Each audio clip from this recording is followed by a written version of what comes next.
மாண்புமிகு எதிர்க்கட்சி தலைவர் திரு உதயநிதி ஸ்டாலின் அவர்கள்.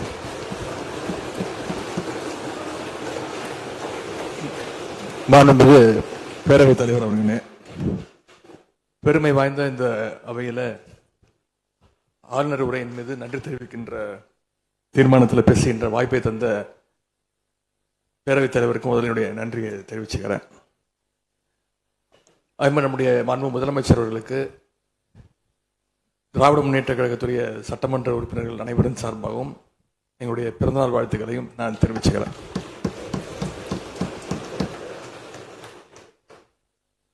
இந்த புதிய ஆட்சி அமைஞ்சு சரியா 40 நாட்கள் கடந்திருக்கு. ஆளுநர் உரையின் போது நானும் எங்களுடைய சட்டமன்ற உறுப்பினர்களும் இந்த 40 நாட்கள்ல இந்த அரசு என்னென்ன பணிகள் செஞ்சிருக்கு, ஏதாவது திட்டங்கள் கொண்டு வந்திருக்காங்களா, ஏதாவது சாதனைகள் செஞ்சிருக்காங்களான்னு ஆவலோடு காத்துக்கிட்டு இருந்தோம். ஆனால் எங்களுக்கு வெறும் ஏமாற்றம் மட்டுமே எஞ்சியது. அப்படி எதுவுமே ஆளுநர் உரையில் எங்களுடைய கண்களுக்கு படவில்லை, எங்களுடைய காதுகளுக்கு கேட்கவில்லை. அதே ஒரு நம்பிக்கை வாக்கெடுப்பின் போது நான் பேசும்பொழுது குறிப்பிட்டு பேசினேன், ஆளுநர் வருவார், ஆளுநர் உரையின் மீது வந்து பேசும்போது தமிழ்த்தாய் வாழ்த்துக்கு முதலிடம் கொடுங்க அப்படின்னு சொன்னேன். பேரவையின் அனுமதியுடன் அலுவல் நேரம் நீட்டிக்கப்படுகிறது. அதே போல தமிழ்த்தாய் வாழ்த்து முதல்ல பாடப்பட்டுச்சு. உடனடியாக தேசிய கீதமும் பாடப்பட்டுச்சு. தமிழ்த்தாய் வாழ்த்து ஒரு முறையும் தேசிய கீதம் 2 முறையும் பாடப்பட்டுச்சு. மரபு மீறல் நடந்திருக்கு. இதுவரை கடைபிடிக்கப்பட்டு வந்த மரபை மீறி 2 முறை தேசிய கீதம் பாடப்பட்டிருக்கு.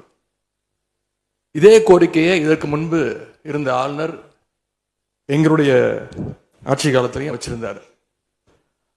ஆனா எங்களுடைய தலைவர் அப்பொழுது மிக உறுதியாக இருந்து இந்த அவையுடைய இறையாண்மையை நாங்கள் பாதுகாத்திருக்கிறோம். பதவியேற்பு தான் ஆளுநர் மாளிகையில் நடந்துச்சு. அங்க அவர் கேட்டுக்கொண்டபடி தேசிய கீதம் வந்தே மாதரம் எல்லாம் பாடினாங்க. ஆனா இப்போ ஆளுநர் உரை மக்களால் தேர்ந்தெடுக்கப்பட்ட பிரதிநிதிகள், சட்டமன்ற உறுப்பினர்கள் நாம பணி செய்கின்ற இந்த சட்டமன்றத்தில் தான் வாசிக்கப்பட்டிருக்கு. இது நம்மளோட டெரிட்டரி.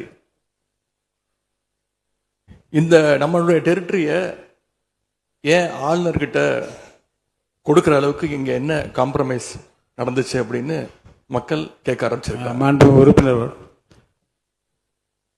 ஆளுநர் உரையாற்ற வந்தபோது தமிழ்த்தாய் முதல்ல பாடப்பட வேண்டும் என்கின்ற இந்த அரசின் உறுதியான கொள்கையில் நாங்கள் நின்றோமா, இந்த அவை நின்றதா என்பதை நீங்கள் முதல்ல பார்க்க வேண்டும். நாட்டுப்பண் 2 முறை பாடியதில் என்ன தவறு என்று எனக்கு தெரியவில்லை. நாட்டுப்பண் 2ஆம் முறை பாடியது தவறு என்று நீங்கள் சொல்ல வருகின்றீர்களா? அப்படி தவறு என்றால் அது எந்த அடிப்படை தவறு என்று சொல்ல வருகின்றீர்கள்? நமக்கு வேண்டியது நம்முடைய தாய்மொழிக்கு முக்கியத்துவம் தர வேண்டும், உறுதியாக நிற்க வேண்டும். இந்த அரசு எந்த சர்ச்சையும் ஏற்படுத்தாமல் நிதானமாக உறுதியாக தாய் தமிழ்தான் எங்களுக்கு அடிப்படை என்பதை வைத்து தமிழ்த்தாய் வாழ்த்தை பாட வைத்தார்களா இல்லையா? அந்த தமிழ்த்தாய் வாழ்த்தை பாட முடியாமல் வேறு விதமாக இந்த அவை திசை திருப்பப்பட்டு பல்வேறு பிரச்சனைகளுக்கெல்லாம் ஆளான காரணங்களெல்லாம் 22ஆம் ஆண்டு பார்த்தோம், 23 பார்த்தோம், 24 பார்த்தோம், 25 பார்த்தோம், 26 பார்த்தோம். இந்த ஆண்டு தமிழ்த்தாய் வாழ்த்தை முதலில் பாட வைத்து தேசிய கீதத்தை 2 முறை பாடியதில் எந்த தவறும் இருப்பதாக நாங்கள் கருதவில்லை. அப்படி பாடியது தவறு நீங்களும் கருதிடக்கூடாது என்று நான் சொல்ல விரும்புகின்றேன். பேரவைத் தலைவர் அவர்களே, நாங்கள் கேட்டுக்கொண்டதுபடி தமிழ்த்தாய் வாழ்த்து முதல்ல ஒரு வாட்டி பாடிட்டீங்க. பொதுவாக இந்த அவையில் இருக்கக்கூடிய மரபு கடந்த காலங்களில், கடந்த ஆட்சி காலங்களில் தமிழ்த்தாய் வாழ்த்து ஒரு முறையும் நிகழ்ச்சி முடிஞ்சோடனே தேசிய கீதம் ஒரு முறையும் தான் பாடப்பட்டு நிகழ்ச்சிகள் முடியும். ஆனால் இந்த முறை நாங்கள் கேட்பது ஏன் 2 முறை தேசிய கீதம் பாடப்பட்டது அப்படிங்கிறது மட்டும்தான் எங்களுடைய கேள்வி. அப்படின்னா தமிழ்த்தாய் வாழ்த்தையும் 2 முறை நீங்கள் பாட சொல்லி உங்களுடைய ஆளுநர்கிட்ட நீங்க ஒரு கோரிக்கை வச்சிருந்திருக்கலாம். அது இங்க பேசும்போது உறுப்பினர்கள்லாம் ஆளுநர் அவ்வளவு மகிழ்ச்சியாக இருக்கிறாங்கன்னு சொல்லி, ஆளுநரை விட நீங்கள்லாம் ரொம்ப மகிழ்ச்சியா இருக்கிறீங்க. தமிழ்த்தாய் வாழ்த்தை ஆளுநர் முன்னாடி நாங்க பாடி காட்டிட்டோம் அப்படின்னு பெருமை பொங்கு அவங்க எல்லாம் பேசிக்கிட்டு இருக்கிறீங்க. நீங்க சொல்றதை பார்த்தா தமிழ்த்தாய் வாழ்த்தை விட ஆளுநர் தான் உங்களுக்கு முக்கியம் அப்படிங்கிற எண்ணம் எங்களுக்கு ஏற்படுது, மக்களுக்கும் ஏற்பட்டுக்கிட்டு இருக்கு. பொதுப்பணித்துறை அமைச்சர். மாண்புமிகு பேரவைத் தலைவர் அவர்களே, தமிழ்த்தாய் வாழ்த்து எங்களுடைய முதல்வருக்கு உயிருக்கு எந்த அளவிற்கு முக்கியமோ அதே அந்த அளவுக்கு நாங்கள் முக்கியத்துவத்தை தரோம். மாண்புமிகு எதிர்க்கட்சி தலைவர் அவர்கள் நாங்களும் பேச விட மாட்டோம். மாண்புமிகு நீங்க ஒத்துழைப்பு கொடுக்கலன்னா நாங்களும் பேச விட மாட்டோம். மாண்புமிகு அமைச்சர், நாங்கள் தமிழக அரசுடைய ஸ்டாண்ட நாங்க பேசுறோம். எங்களுக்கும் குரல் கொடுக்க தெரியும். இந்த அவையை மாண்பை நாங்களும் பாதுகாக்கிறோம். மாண்புமிகு எதிர்க்கட்சி சொல்லக்கூடிய நோக்கம் தமிழக மக்களுக்கு தவறுதலா சொல்லக்கூடாதுங்கிற பதிவை நாங்கள் செய்கிறோம். எங்களுடைய முதலமைச்சருடைய எண்ணம் என்ன, தமிழக மக்களுடைய எண்ணமோ அதுதான் எங்களுடைய முதலமைச்சருடைய எண்ணம். கடந்த 3-4 வருடங்களாக தமிழ்த்தாய் வாழ்த்து இங்க பாடப்படல.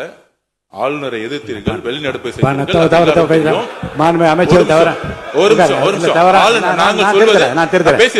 பேசி முடிக்கிறேன். ஆளுநர் முன்பு ஆளுநர் முன்பு மாண்புமிகு அமைச்சர் அவர்கள் ஒண்ணு தமிழ்த்தாய் வாழ்த்து பாடப்பட்டது. இல்ல நான் சொன்னது, நான் கருத்து என்னன்னா ஆளுநர் முன்பு பாடப்பட்டது கிடையாது. அதுதான் நான் சொல்ல வரேன். நான் பேசிடுறேன். ஆளுநர் புறக்கணித்தார், அதற்கு பின்பு பாடப்பட்டது. ஒரு நிமிஷம் நான் பதிவு பண்ணி ஒரே நிமிஷம் நான் பதிவு பண்ணிடுறேன். நான் எங்களுடைய பதிவை நாங்க பதிவு பண்ணிடுறோம்.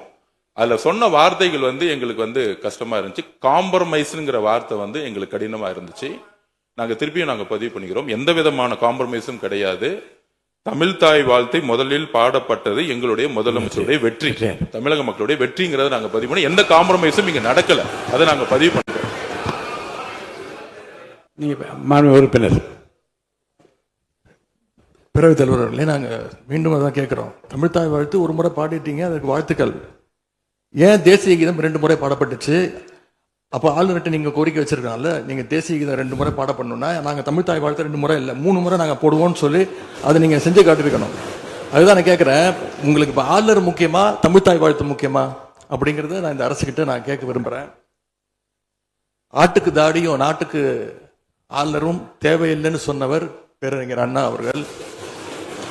அவரை உங்க கொள்கை தலைவர் லிஸ்ட்ல அட்டாச்சும் பண்ணியிருக்கிறீங்க. ஆனா இன்னைக்கு ஆளுநரை தலையில வச்சு கொண்டாடிட்டு இருக்கீங்க.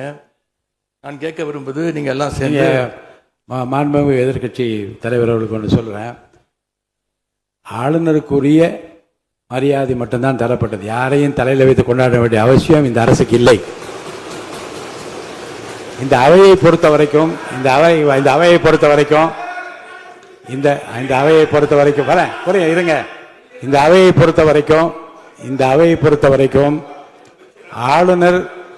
ஆளுநர் இங்கே வருகை தருகிற போது உரிய முறையில் மரியாதையும், இந்த அவையினுடைய விருப்பத்திற்கு ஏற்ப, அவைத் தலைவரின் விருப்பத்திற்கு ஏற்பதான் நிகழ்வு நடைபெறும் என்பதையும் உறுதியாக நின்று தமிழ்த்தாய் வாழ்த்தை முதலில் பாட வைத்து, தமிழ்த்தாய் வாழ்த்துக்கு பிறகு தேசிய கீதம் 1 முறை அல்ல 2 முறை பாடப்பட்டது.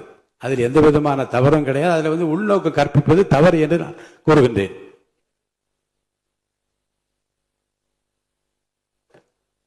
பேரவைத் தலைவர் அவர்களே, கலா யதார்த்தத்துக்கும் ஆளுநர் உரைக்கும் மிகப்பெரிய வித்தியாசம் இருக்கின்றது. மிகப்பெரிய வேறுபாடு எங்களுக்கு தெரிகின்றது. ஆளுநர் உரை என்பது அரசனுடைய கொள்கைகளை, திட்டங்களை, விஷன் அண்ட் மிஷன் ஸ்டேட்மெண்ட் அப்படின்னு சொல்லுவாங்க. அதன்படி அமைந்திருக்க வேண்டும்.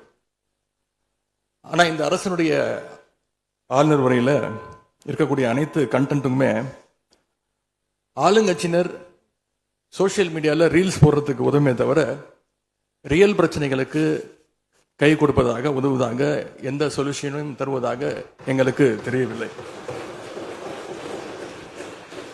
வழக்கமாக எதிர்க்கட்சி தலைவர்கள், எதிர்க்கட்சிகள் ஆளுங்கட்சிகளுடைய நிறை குறைகளை பேசுறது வழக்கம். அதுதான் எதிர்க்கட்சியுடைய பொறுப்பு, அதுதான் கடமை. ஆனா இப்ப இருக்கக்கூடிய ஆளுங்கட்சியை விமர்சனம் செய்யறதுல முந்தைய எதிர்க்கட்சிகளை விட எங்களுக்கு அதிக பொறுப்பும் அதிக உரிமையும் இருக்கு அப்படின்னு நாங்க நம்புறோம். அதுக்கு காரணம், எங்களுடைய கூட்டணி கட்சியாக இருந்து எங்களுடைய உடன்பிறப்புகளுடைய வாக்குகளை வெற்றி பெற்றவர்களுடைய ஆதரவுல தான், எங்களுடைய தயவுல தான் இன்னைக்கு இந்த அரசு நடந்துகிட்டு இருக்கு என்பதை நீங்கள் கருத்துக் கொள்ள வேண்டும். இன்னும் சொல்ல போனா, நாங்க இன்னைக்கு எதிர்கட்சியில் வரிசையில மட்டும் இல்ல, ஆளுங்கட்சி வரிசையிலும் எங்களுடைய வாக்குகள் அமர்ந்திருக்கு. அதனால் நான் மீண்டும் ஏற்கனவே சொன்னது மாதிரி, நாங்கள் வெறும் எதிரி கட்சியாக இல்லாமல் ஒரு ஆக்கப்பூர்வமான எதிர்கட்சியாக செயல்பட விரும்புகின்றோம். அந்த நிலைமையில இன்னைக்கு பல்வேறு பிரச்சனைகளை எடுத்து வைக்க விரும்புகின்றேன். முதல்ல, கடந்த 2 மாதங்களாக எங்களுடைய வேண்டுகோளை ஏற்று கலைஞர் மகளிர் உரிமை தொகையை 15ஆம் தேதி கரெக்டா மகளுடைய அக்கௌண்ட்ல போட்டதுக்கு எங்களுடைய நன்றியை நாங்கள் தெரிவிச்சுக்கிறோம். அதே போல் எங்களுடைய தலைவர் அவர்களால் தொடங்கப்பட்ட முதலமைச்சர் காலை உணவு திட்டம் 1ஆம் வகுப்பிலிருந்து 5ஆம் வகுப்பு வரைக்கும் நாங்கள் கொடுத்துட்டு இருந்தோம். அதை வர செப்டம்பர் மாதத்திலிருந்து தந்தை பெரியாருடைய பிறந்த நாளிலிருந்து 8ஆம் வகுப்பு வரைக்கும் நீங்க நீட்டிக்க போவதாக செய்திகளில் பார்த்தேன். எனவே எங்களுடைய திட்டத்தை நீங்கள் இன்னைக்கு எக்ஸ்டெண்ட் பண்ணியிருக்கிறதுக்காக மீண்டும் எங்களுடைய பாராட்டுகளையும் நன்றிகளையும் முதல்ல நான் தெரிவிச்சுக்கிறேன். ஆனா எங்களுடைய முதலமைச்சர் அவர்கள் தொடங்கின நான் முதல்வன் திட்டத்தை நீங்க முடக்கிற முயற்சியில் இறங்கியிருக்கீங்கன்னு கேள்விப்பட்டோம். தமிழ்நாட்டில் இருக்கக்கூடிய ஒவ்வொரு இளைஞர்களும் அவங்களுடைய துறைகளில் நான் முதல்வன் அப்படின்னு உருவாகணும்னு தான் எங்களுடைய தலைவர் இந்த திட்டத்தை கொண்டு வந்தாங்க.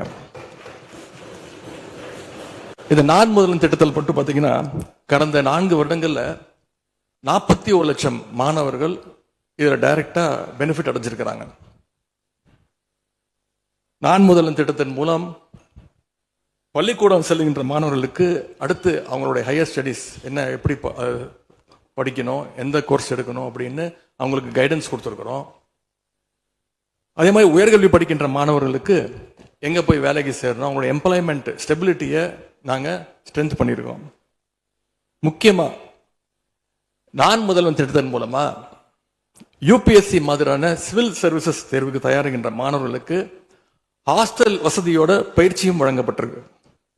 பிரிலிம்ஸ் தேர்வாளர்களுக்கு மாசம் 7,500 ரூபாய், மெயின்ஸ் தேர்வாகிறவங்களுக்கு மாசம் 25,000 ரூபாய் கல்வி ஊக்கத்தொகையை இந்த நான் முதல்வன் திட்டத்தின் மூலம் எங்களுடைய அரசு கொடுத்துச்சு. அது மட்டும் இல்ல, டெல்லிக்கு இன்டர்வியூக்கு போயிட்டு வர்றதுக்கு அவங்களுக்கான போக்குவரத்து கட்டணத்தையும் அந்த செலவையும் அரசே ஏற்றிருக்கு நான் முதல்வன் திட்டத்தின் மூலமாக. சென்ற ஆண்டு மட்டும் தமிழ்நாட்டில் இருந்து யூபிஎஸ்சி கிளியர் பண்ண 60 பேர்ல 56 மாணவர்கள் இந்த நான் முதல்வன் திட்டத்தின் மூலம் பயன்பெற்றவங்க. அதுல நான் இன்னும் குறிப்பிட்டு சொல்லணும்னா, ஆல் இண்டியா லெவல்ல 2nd பிளேஸ் பிடிச்ச சகோதரி ராஜேஸ்வரி நான் முதல்வன் திட்டத்தில் பயன்பெற்றவங்க. இப்படிப்பட்ட நான் முதல்வன் திட்டத்தை கைவிட வேண்டிய அவசியம் என்ன அப்படிங்கிறது முதலமைச்சர் அவர்கள் தன்னுடைய பதில் உரையில கூற வேண்டும்னு நான் விருப்பப்படுறேன். அதே மாதிரி சமீபத்தில் டெல்லிக்கு போன முதலமைச்சர் அவர்கள் நிதி ஆயோக் கூட்டத்தில் பல்வேறு விஷயங்களை பற்றி பேசியிருக்கிறார். அதுவும் குறிப்பா நம்முடைய தமிழ்நாடு இன்னைக்கு இந்தியாவிலேயே பொருளாதாரத்தில் 2வது பெரிய மாநிலமாக வளர்ந்திருக்கு அப்படிங்க பெருமையா பேசியிருக்கிறார். அது மட்டும் இல்ல, தமிழ்நாட்டில் டாக்டர் கலைஞர் அவர்களால் தொடங்கப்பட்டு எங்களுடைய தலைவர் அவர்களால் வளர்க்கப்பட்ட, அதுவும் கடந்த ஆட்சியில் என்னுடைய கட்டுப்பாட்டில் இருந்த மகளிர் சுய உதவி குழுக்கள் மிகச்சிறப்பாக செயல்படுது அப்படின்னு முதலமைச்சர் அவர்கள் பேசியிருக்கிறாங்க. இந்தியாவிலேயே ஃபேக்டரி ஒர்க்கர்ஸ் இருக்கிற பெண்கள்ல 42%, 42% தமிழ்நாட்டை சேர்ந்தவங்க. அதனால தமிழ்நாட்டில் இருக்கக்கூடிய பெண்கள் முன்னேற்றம், சுகாதாரம் எல்லாமே சிறப்பா இருக்குன்னு நம்முடைய முதலமைச்சர் அவர்கள் டெல்லியில சொல்லியிருக்கிறாங்க. திரைப்படங்கள்ல தான் பாத்தீங்கன்னா ஒரே பாட்டுல ஏழையா இருக்கிறவன் ஒரே பாட்டுல 5 நிமிஷத்துல 4.5 நிமிஷத்துல பெரிய பணக்காரன் ஆயிடுவான். ஆனா அது மாதிரி நிஜத்துல ஒரு மாச ஆட்சியில தமிழ்நாடு மாதிரியான மிகப்பெரிய மாநிலத்தை அந்த அளவுக்குலாம் வளர்த்த முடியாது. இந்த சாதனைகள் எல்லாம் யார் ஆட்சி காலத்தில் நடந்துச்சுன்னு மக்களுக்கும் தெரியும், மக்களும் பார்த்துக்கிட்டு இருக்காங்க, முதலமைச்சருக்கும் தெரியும். அதே மாதிரி பேரவைத் தலைவர்களே, இந்த ஆட்சியில இன்னொரு பழக்கமும் புதுசா வந்திருக்கு. அதாவது எங்களுடைய திராவிட மாடல் ஆட்சியில நாங்க எடுத்த நடவடிக்கையால ஏதாவது நல்லது நடந்தா உடனே அதுக்கு ஸ்டிக்கர் ஒட்டிடுறாங்க. அது மட்டும் இல்ல, ஃபர்ஸ்ட் டைம் எவர் இந்த ஹிஸ்டரி அப்படின்னும் சொல்லிடுறாங்க. அப்படி சொன்ன சில ஃபேக் நியூஸ், தவறான தகவல்களை நான் குறிப்பிட விரும்புறேன். பஸ்ல மூத்த குடிமக்கள் கட்டணமில்லா பயணம் மேற்கொள்ள, மூத்த குடிமக்கள், பள்ளி மாணவர்கள் அவங்க எல்லாம் கட்டணம் இல்லாம பயணம் மேற்கொள்ள இந்த ஆட்சியில தான் முதல்ல அந்த திட்டம் கொண்டு வரப்பட்டது அப்படின்னு ஃபேக் நியூஸ் பரப்பிட்டாங்க. இதெல்லாம் ஏற்கனவே இருக்கக்கூடிய திட்டங்கள், எங்களுடைய ஆட்சியில கொண்டு வரப்பட்ட திட்டங்கள். அது மட்டும் இல்ல, அரசு பள்ளியில வழங்கப்படுகின்ற ஸ்கூல் பேக்ல முதலமைச்சரோட புகைப்படம் இல்லாம இப்பதான் முதல்ல வழங்குறோம் அப்படின்னு, ஃபர்ஸ்ட் டைம் இந்த ஹிஸ்டரி அப்படின்னு டேக் போட்டு ஃபேக் நியூஸை தொடர்ந்து பரப்பிட்டு இருக்கிறாங்க. இதெல்லாம் எங்களுடைய திராவிட முன்னேற்ற கழகம், எங்களுடைய திராவிட மாடல் அரசுல எங்களுடைய முதலமைச்சர் கொண்டு வந்த திட்டங்கள். இப்படி இவங்க ஸ்டிக்கர் ஒட்டின லிஸ்ட் மிகப்பெரிய லிஸ்ட். இன்னொரு முக்கியமான விஷயம் பத்தி இந்த நேரத்தில் பதிவு செய்ய விரும்புகிறேன். அறநிலையத்துறையின் அசையும் மற்றும் அசையா சொத்துக்களின் வருவாய் அதன் புனிதமான நோக்கத்திற்கு மட்டுமே பயன்படுத்தப்படும் அப்படின்னு ஆளுநர் உரையில இடம்பெற்றிருக்கு. இந்த கருத்தை பார்க்கும் பொழுது அறநிலையத்துறையே இருக்கக்கூடாது அப்படின்னு சொல்ற பாஜகவுடைய குரலாகத்தான் தாவேக அரசும் சொல்லுதா அப்படிங்கிற சந்தேகம் எங்களுக்கு வருது. பாஜகவும் வலதுசாரிகளும் சொல்றது இதுதான், அறநிலையத்துறை பள்ளி கல்லூரிகளை நடத்தக்கூடாது, அறநிலையத்துறை பள்ளி கல்லூரிகளை நடத்தக்கூடாது அப்படின்னு சொல்லிட்டு இருக்கிறாங்க. இதுக்காக வழக்கும் தொடர்ந்து இருக்கிறாங்க. இந்த நிலைப்பாடு திருமண மண்டபங்கள், வணிக வளாகங்களோடு நிற்குமா, இல்ல கல்வி நிறுவனங்களுக்கும் இந்த கண்டிஷன்ஸ் அப்ளை செய்யப்படுமா? மாண்புமிகு அறநிலையத்துறை அமைச்சர்கள். மாண்புமிகு பேரவை தலைவர் அவர்களே, மாண்புமிகு தமிழ்நாடு முதல்வர் அவர்களே, அறநிலைத்துறையை பொறுத்த வரைக்கும் கோவில்களின் வருமானம் கோவில்களில் வரக்கூடிய பக்தர்களுக்காக செலவிடப்படும் என்பதை நம்முடைய ஆளுநர் உரையில் இடம்பெற்றிருந்ததுதான் அதோடைய சாராம்சம். இன்னொன்று, சமீபத்தில் வெளியிடப்பட்ட திருமண மண்டபங்கள் மற்றும் வணிக வளாகங்கள், அந்த பணிகள் துவங்கப்படாத பணிகள் நிறுத்தப்பட்டது என்பது, இந்த பணிகளை பொறுத்த வரைக்கும் நாம் ஆராய்ந்த வரைக்கும் அந்த கோவில்களில் பொதுமக்களுக்கு தேவையான அடிப்படை வசதிகள், பொதுமக்களுக்கு தேவையான தங்குமிட வசதிகள், பொதுமக்கள் பக்தர்கள் வரப்போது அவர்களுக்கு தேவையான அடிப்படையிலான கழிப்பறை வசதிகள் போன்ற இந்த வசதிகளை மேம்படுத்துவதை காட்டிலும் இவர்கள் கமர்ஷியலாக கோவில்களுக்கு திருமண மண்டபங்கள் கட்டுவதிலும் வணிக வளாகங்கள் கட்டுவதிலும் அதன் மூலமாக வருவாய் ஈட்டுவதை மட்டுமே குறிக்கோளாக வைத்துக் கொண்டு இந்த திட்டங்களை துவங்கியதன் காரணமாக மேலும் அதன் மீது பல்வேறு நீதிமன்ற வழக்குகள், ஸ்டே ஆர்டர்ஸ் இருப்பதனால நாம் அதையெல்லாம் ரத்து செய்து அறிவிச்சிருந்தோம். இதற்கு ஒரே ஒரு உதாரணமாக, எந்த அளவிற்கு கோவில்களை கமர்ஷியலாக மாற்றுவதற்கு கடந்த ஆட்சி காலத்தில் முயற்சி செய்து கொண்டிருந்தார் என்பதற்காக ஒரே ஒரு சிறிய உதாரணத்தை மட்டும் சொல்லிடுறேன். அருள்மிகு குன்னூரில் இருக்கக்கூடிய அருள்மிகு விநாயகர் திருக்கோயில், ஏறத்தாழ அந்த கோயில்கள்ல இருந்து கோயில் நிதியை பயன்படுத்தி 10 கோடி ரூபாய்க்கு 10 கோடி ரூபாய் மதிப்பில ஒரு மல்டி லெவல் கார் பார்க்கிங் வசதியை அந்த கோயிலுக்கு ஏற்படுத்துவதற்கான திட்டத்தை இந்த அரசு அனுமதித்திருக்கிறது. இதற்கு முன்னால் இருந்தக்கூடிய அமைச்சர் அவர்கள் அதை அறிவித்திருக்கிறாங்க. அந்த கோயில்ல ஒட்டுமொத்தமாக மாதத்திற்கு வரக்கூடிய பக்தர்களின் எண்ணிக்கையே 500 தான் ஆவரேஜா. அதே போல அந்த கோவில்களுக்கு அடிப்படையில கழிப்பறை வசதி கூட கிடையாது. இது மட்டும் இல்ல, குன்னூர் மற்றும் உதகையை சுற்றி இருக்கக்கூடிய அனைத்து பகுதிகளிலும் இருக்கக்கூடிய 50 கோவில்கள்ல பேசிக்கா இருக்கக்கூடிய டாய்லெட் ஃபெசிலிட்டிஸ் கூட அங்க இருக்கக்கூடிய கோயில்களுக்கு கிடையாது. அப்படிப்பட்ட இடங்கள்ல கோயில் நிதியை பயன்படுத்தி எதற்காக மல்டி லெவல் கார் பார்க்கிங் தேவைப்படுது? அப்ப இது கமர்ஷியல் திட்டங்கள் இல்லையா? கோவில் நிதியை இப்படி கமர்ஷியலாக பயன்படுத்துவதற்கு எதிராக தான் நாம இந்த திட்டங்களை எல்லாமே தடுத்து, இந்த திட்டங்கள் தேவையில்லை, அதற்கு பதிலாக நம்முடைய அரசாணையிலே வெளியிட்டிருக்கிறோம். மிக தெளிவாக கடைசி வரியை படித்து பார்த்தால் எல்லாருக்கும் தெரியும். இந்த கோவில் நிதியை பயன்படுத்தி கோவிலும் பக்தர்களும் பயன்பெறக்கூடிய வகையில மாற்று திட்டங்களை உருவாக்கும்ன்ற வரியை நம்ம மென்ஷன் பண்ணியிருந்தோம். எந்த இடத்திலையுமே மக்கள் பயன்படக்கூடிய கல்வி நிலையங்களையோ இல்ல இது போன்ற மருத்துவ வசதிகளையோ நாம செய்து தர மாட்டோம்னு சொல்லல. இன்னும் சொல்ல போனா கடந்த 5 ஆண்டுகள்ல ஒன்றிய அரசின் நிதி உதவியோடு பழனியில பாத்தீங்கன்னா ஒரு சித்த மருத்துவமனை கட்டுவதற்கான நிதி உதவியை ஒன்றிய அரசு தருவதற்கு தயாராக இருந்தது. ஆனா கடந்த ஆட்சியில அந்த திட்டத்தை அப்படியே கிடப்புல போட்டுட்டு கேட்டா ரெக்கரிங் செலவை எங்களால ஏத்துக்க முடியாது அப்படின்னு சொல்லி கிடப்புல போட்டு வச்சிருந்த இந்த திட்டத்தை நாம இன்றைக்கு கையில் எடுத்து அதை துவங்குவதற்கான ஆய்வில் இறங்கியிருக்கிறோம். அப்ப எந்த இடத்திலையுமே மக்கள் பயன்பெறக்கூடிய திட்டங்களை நாம தடுக்கவும் இல்லை, நாம யாருக்கும் பி டீமாக இருந்து வேலை செய்ய வேண்டிய அவசியமும் இல்லை. கோயில்களின் நிதியை ஒரு காலமும் கமர்ஷியலாக பயன்படுத்த வேண்டிய அவசியமும் மாண்புமிகு தமிழ்நாடு முதலமைச்சர் தலைமையிலான தமிழக வெற்றி கழகத்தின் ஆட்சிக்கு தேவையும் இல்லை. மாண்புமிகு உறுப்பினர் சேகர் பாபு. மாண்புமிகு பேரவைத் தலைவர் அவர்களே, இந்து சமய அறநிலைத்துறை கொடைகள் என்ற ஒரு சட்டம் இருக்கின்றது.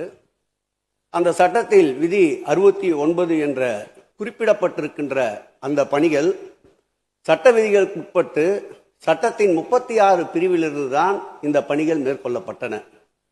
குறிப்பாக ஏதோ அமைச்சரே முடிவு செய்து திருமண மண்டபங்களையும் வணிக வளாகங்களையும் ஏற்படுத்துவதற்கு உத்தரவிட்டதாக மாண்புமிகு அமைச்சர் அவர்கள் அவைக்கு உண்மைக்கு புறம்பான தகவலை தந்து கொண்டிருக்கின்றார். ஒவ்வொரு திட்டங்களும் அன்றைய காலகட்டத்தில் இருந்த சட்டப்பேரவை உறுப்பினர்களுடைய பரிந்துரையின் அடிப்படையில், சட்டப்பேரவை உறுப்பினர்கள் கேட்டுக்கொண்டதற்கு அடிப்படையில் தான் அனைத்து திட்டங்களும் அந்த காலகட்டங்களில் கொண்டு வரப்பட்டது. அதோடு மட்டுமல்ல, உறுப்பினர் அவர்கள் குறிப்பிட்டு கூறினார், குன்னூரிலே மல்டி லெவல் கார் பார்க்கிங் கொண்டு வரப்பட்டது என்று. அங்கே இருக்கின்ற 56 கோயில்களையும் நான் குன்னூரிலே 5 நாட்கள் ஊட்டியிலே முகாமிட்டு அனைத்து கோயில்களுக்கும் நேரடியாக சென்று ஆய்வு செய்தோம். அந்த ஆய்வின் அடிப்படையில் அந்த திருக்கோயில்களுக்கு வருகின்ற பக்தர்களுடைய அடிப்படை தேவைகளுக்கு வருமானத்தை உயர்த்துவதற்காக குன்னூருக்கு சுற்றுலாவிற்கு வருகின்ற மக்களுடைய வாகனங்கள் போதிய அளவிற்கு பார்க்கிங்களுக்கு இடமில்லாமல் தவிக்கின்ற சூழ்நிலையில் அங்கே மல்டி லெவல் பார்க்கிங் கொண்டு வந்தால் நகராட்சி பரிந்துரையின் அடிப்படையில் வருமானம் பெருகும்.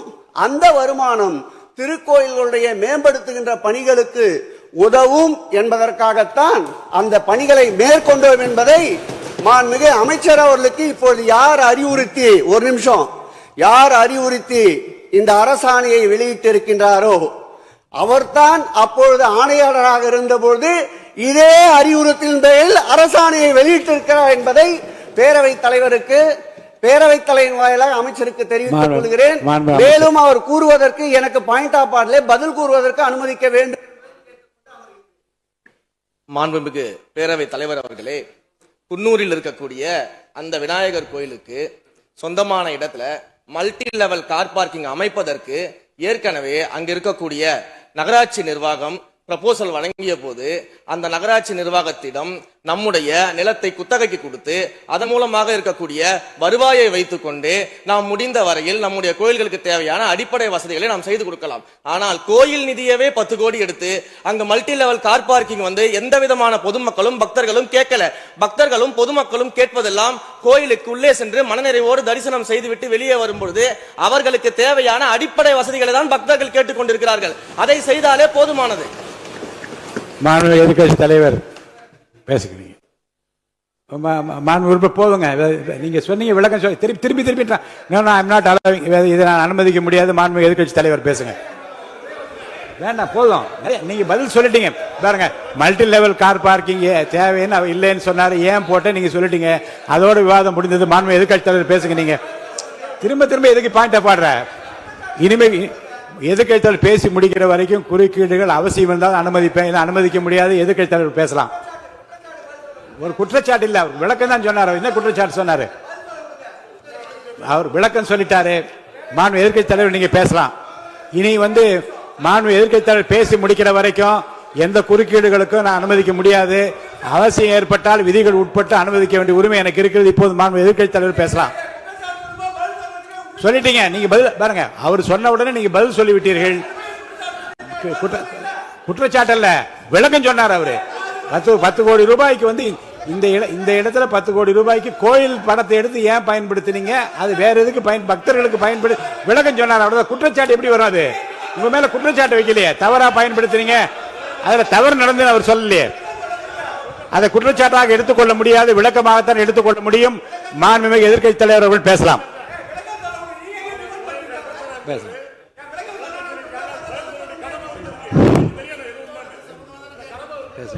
அவை முன்னவர். மாண்பு பேரவைத் தலைவர்களை அவை முன்னவர்கள் அதற்கான விளக்கத்தை சொல்லியிருக்கிறார்கள். இந்து அறநிலையத்துறை அமைச்சர் அவர்கள் விளக்கத்தை சொன்னார்கள். நீங்கள் அதற்கும் விளக்கத்தை கேட்டு பதிலளித்திருக்கிறீர்கள். மீண்டும் மீண்டும் அவர் சொல்வதற்கெல்லாம் பதிலளிப்பதற்கு அவை நேரமில்லை. மாண்பு எதிர்க்கட்சி தலைவர் அவர்கள். மாண்பு பேரவைத் தலைவர்களே, முன்னாள் அமைச்சர் அறநிலையத்துறை அமைச்சர் அதற்கான சரியான விளக்கத்தை கொடுத்திருக்கிறார். இப்போ இருக்கக்கூடிய மாண்பு அமைச்சர் அவர்களும் சில விளக்கங்களை கொடுத்திருக்கிறார். கார் பார்க்கிங் ஃபெசிலிட்டி என்பதும் ஒரு அத்தியாவசிய தேவைதான். அது ஒன்றும் தேவையில்லாத எல்லாருமே இப்போ கார் வச்சிருக்கிறாங்க. கோயிலுக்கு வரவங்க கார்லேயும் தான் வருவாங்க. எனவே அதுவும் ஒரு தேவைப்படுகின்ற ஒரு வசதி தான். நான் கேட்டுக்கொள்வதெல்லாம், எங்களுடைய ஆட்சியில் அறநிலையத்துறை சார்பாக 4 கல்லூரிகளை திறந்திருக்கிறோம். ஆண்டுக்கு 1500 மாணவர்கள் படிச்சுட்டு இருக்கிறாங்க. அதெல்லாம் நீங்கள் தொடர போறீங்களா, இல்லை அந்த திட்டத்தை கைவிட போறீங்களா அப்படிங்கிறதா உங்களுடைய நிலைப்பாடு என்ன என்பதுதான். மாண்புமிகு உறுப்பினர் சொல்லிட்டார். அதாவது ஏற்கனவே கல்லூரிகள் மற்ற அமைப்பில் எந்த விதமான தடையெல்லாம் அதையும் நாங்கள் தொடருவோம் என்ற வார்த்தை அவர் பேசும்போது குறிப்பிட்டிருக்கிறார். நன்றி. மாண்பு பேரவைத் தலைவர் அவர்களே, தமிழ்நாட்டில் இருக்கக்கூடிய 12 மாநகராட்சிகளிலும் தூய்மை பணி செய்வதை தனியார் மயம் செய்ய போகிறதாக தொலைக்காட்சிகளையும் பத்திரிகைகளையும் தொடர்ந்து செய்திகள் வந்து கொண்டிருக்கிறது.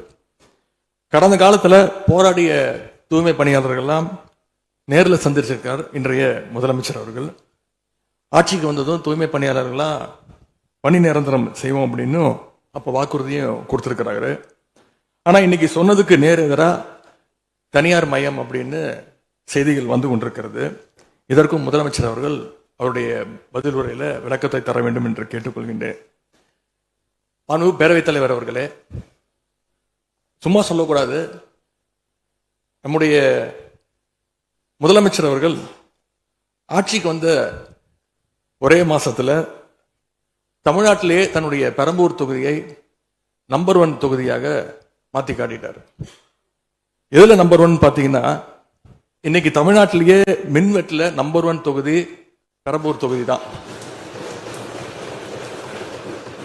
அதுவும் ஆளுங்கட்சிக்காரங்க என்ன தெரியுமா பேசிக்கிட்டு இருக்காங்க, அண்ணன் பவருக்கு வந்தா தமிழ்நாடு மாறும்னு பார்த்தோம், ஆனா அண்ணன் கைக்கு பவர் வந்த நாள்ல இருந்து தமிழ்நாட்டுக்கே பவர் போயிடுச்சு அப்படின்னு இன்னைக்கு ஆளுங்கட்சிக்காரர்கள் பேசிட்டு இருக்கிறாங்க.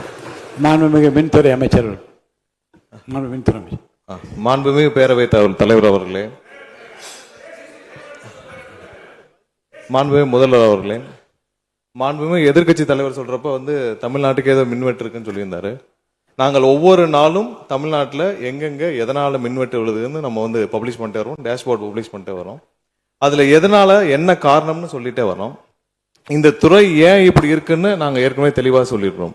இந்த துறையோடைய இன்னைக்கு நிதிநிலை அறிக்கையில இந்த துறையில 2.5 லட்சம் கோடி கடன் இருக்கு. அது இல்லாமல் இந்த துறையில எந்தவித இன்ஃப்ராஸ்ட்ரக்சர் டெவலப்மெண்ட்டும் இவங்க கடந்த 5 ஆண்டுகள் 15 ஆண்டுகள் செய்யப்படவில்லை. இது சம்பந்தமாக விரிவான வெள்ளை அறிக்கை விரைவில் வெளியிடப்படும் நம்ம ஏற்கனவே சொல்லியிருக்கோம்.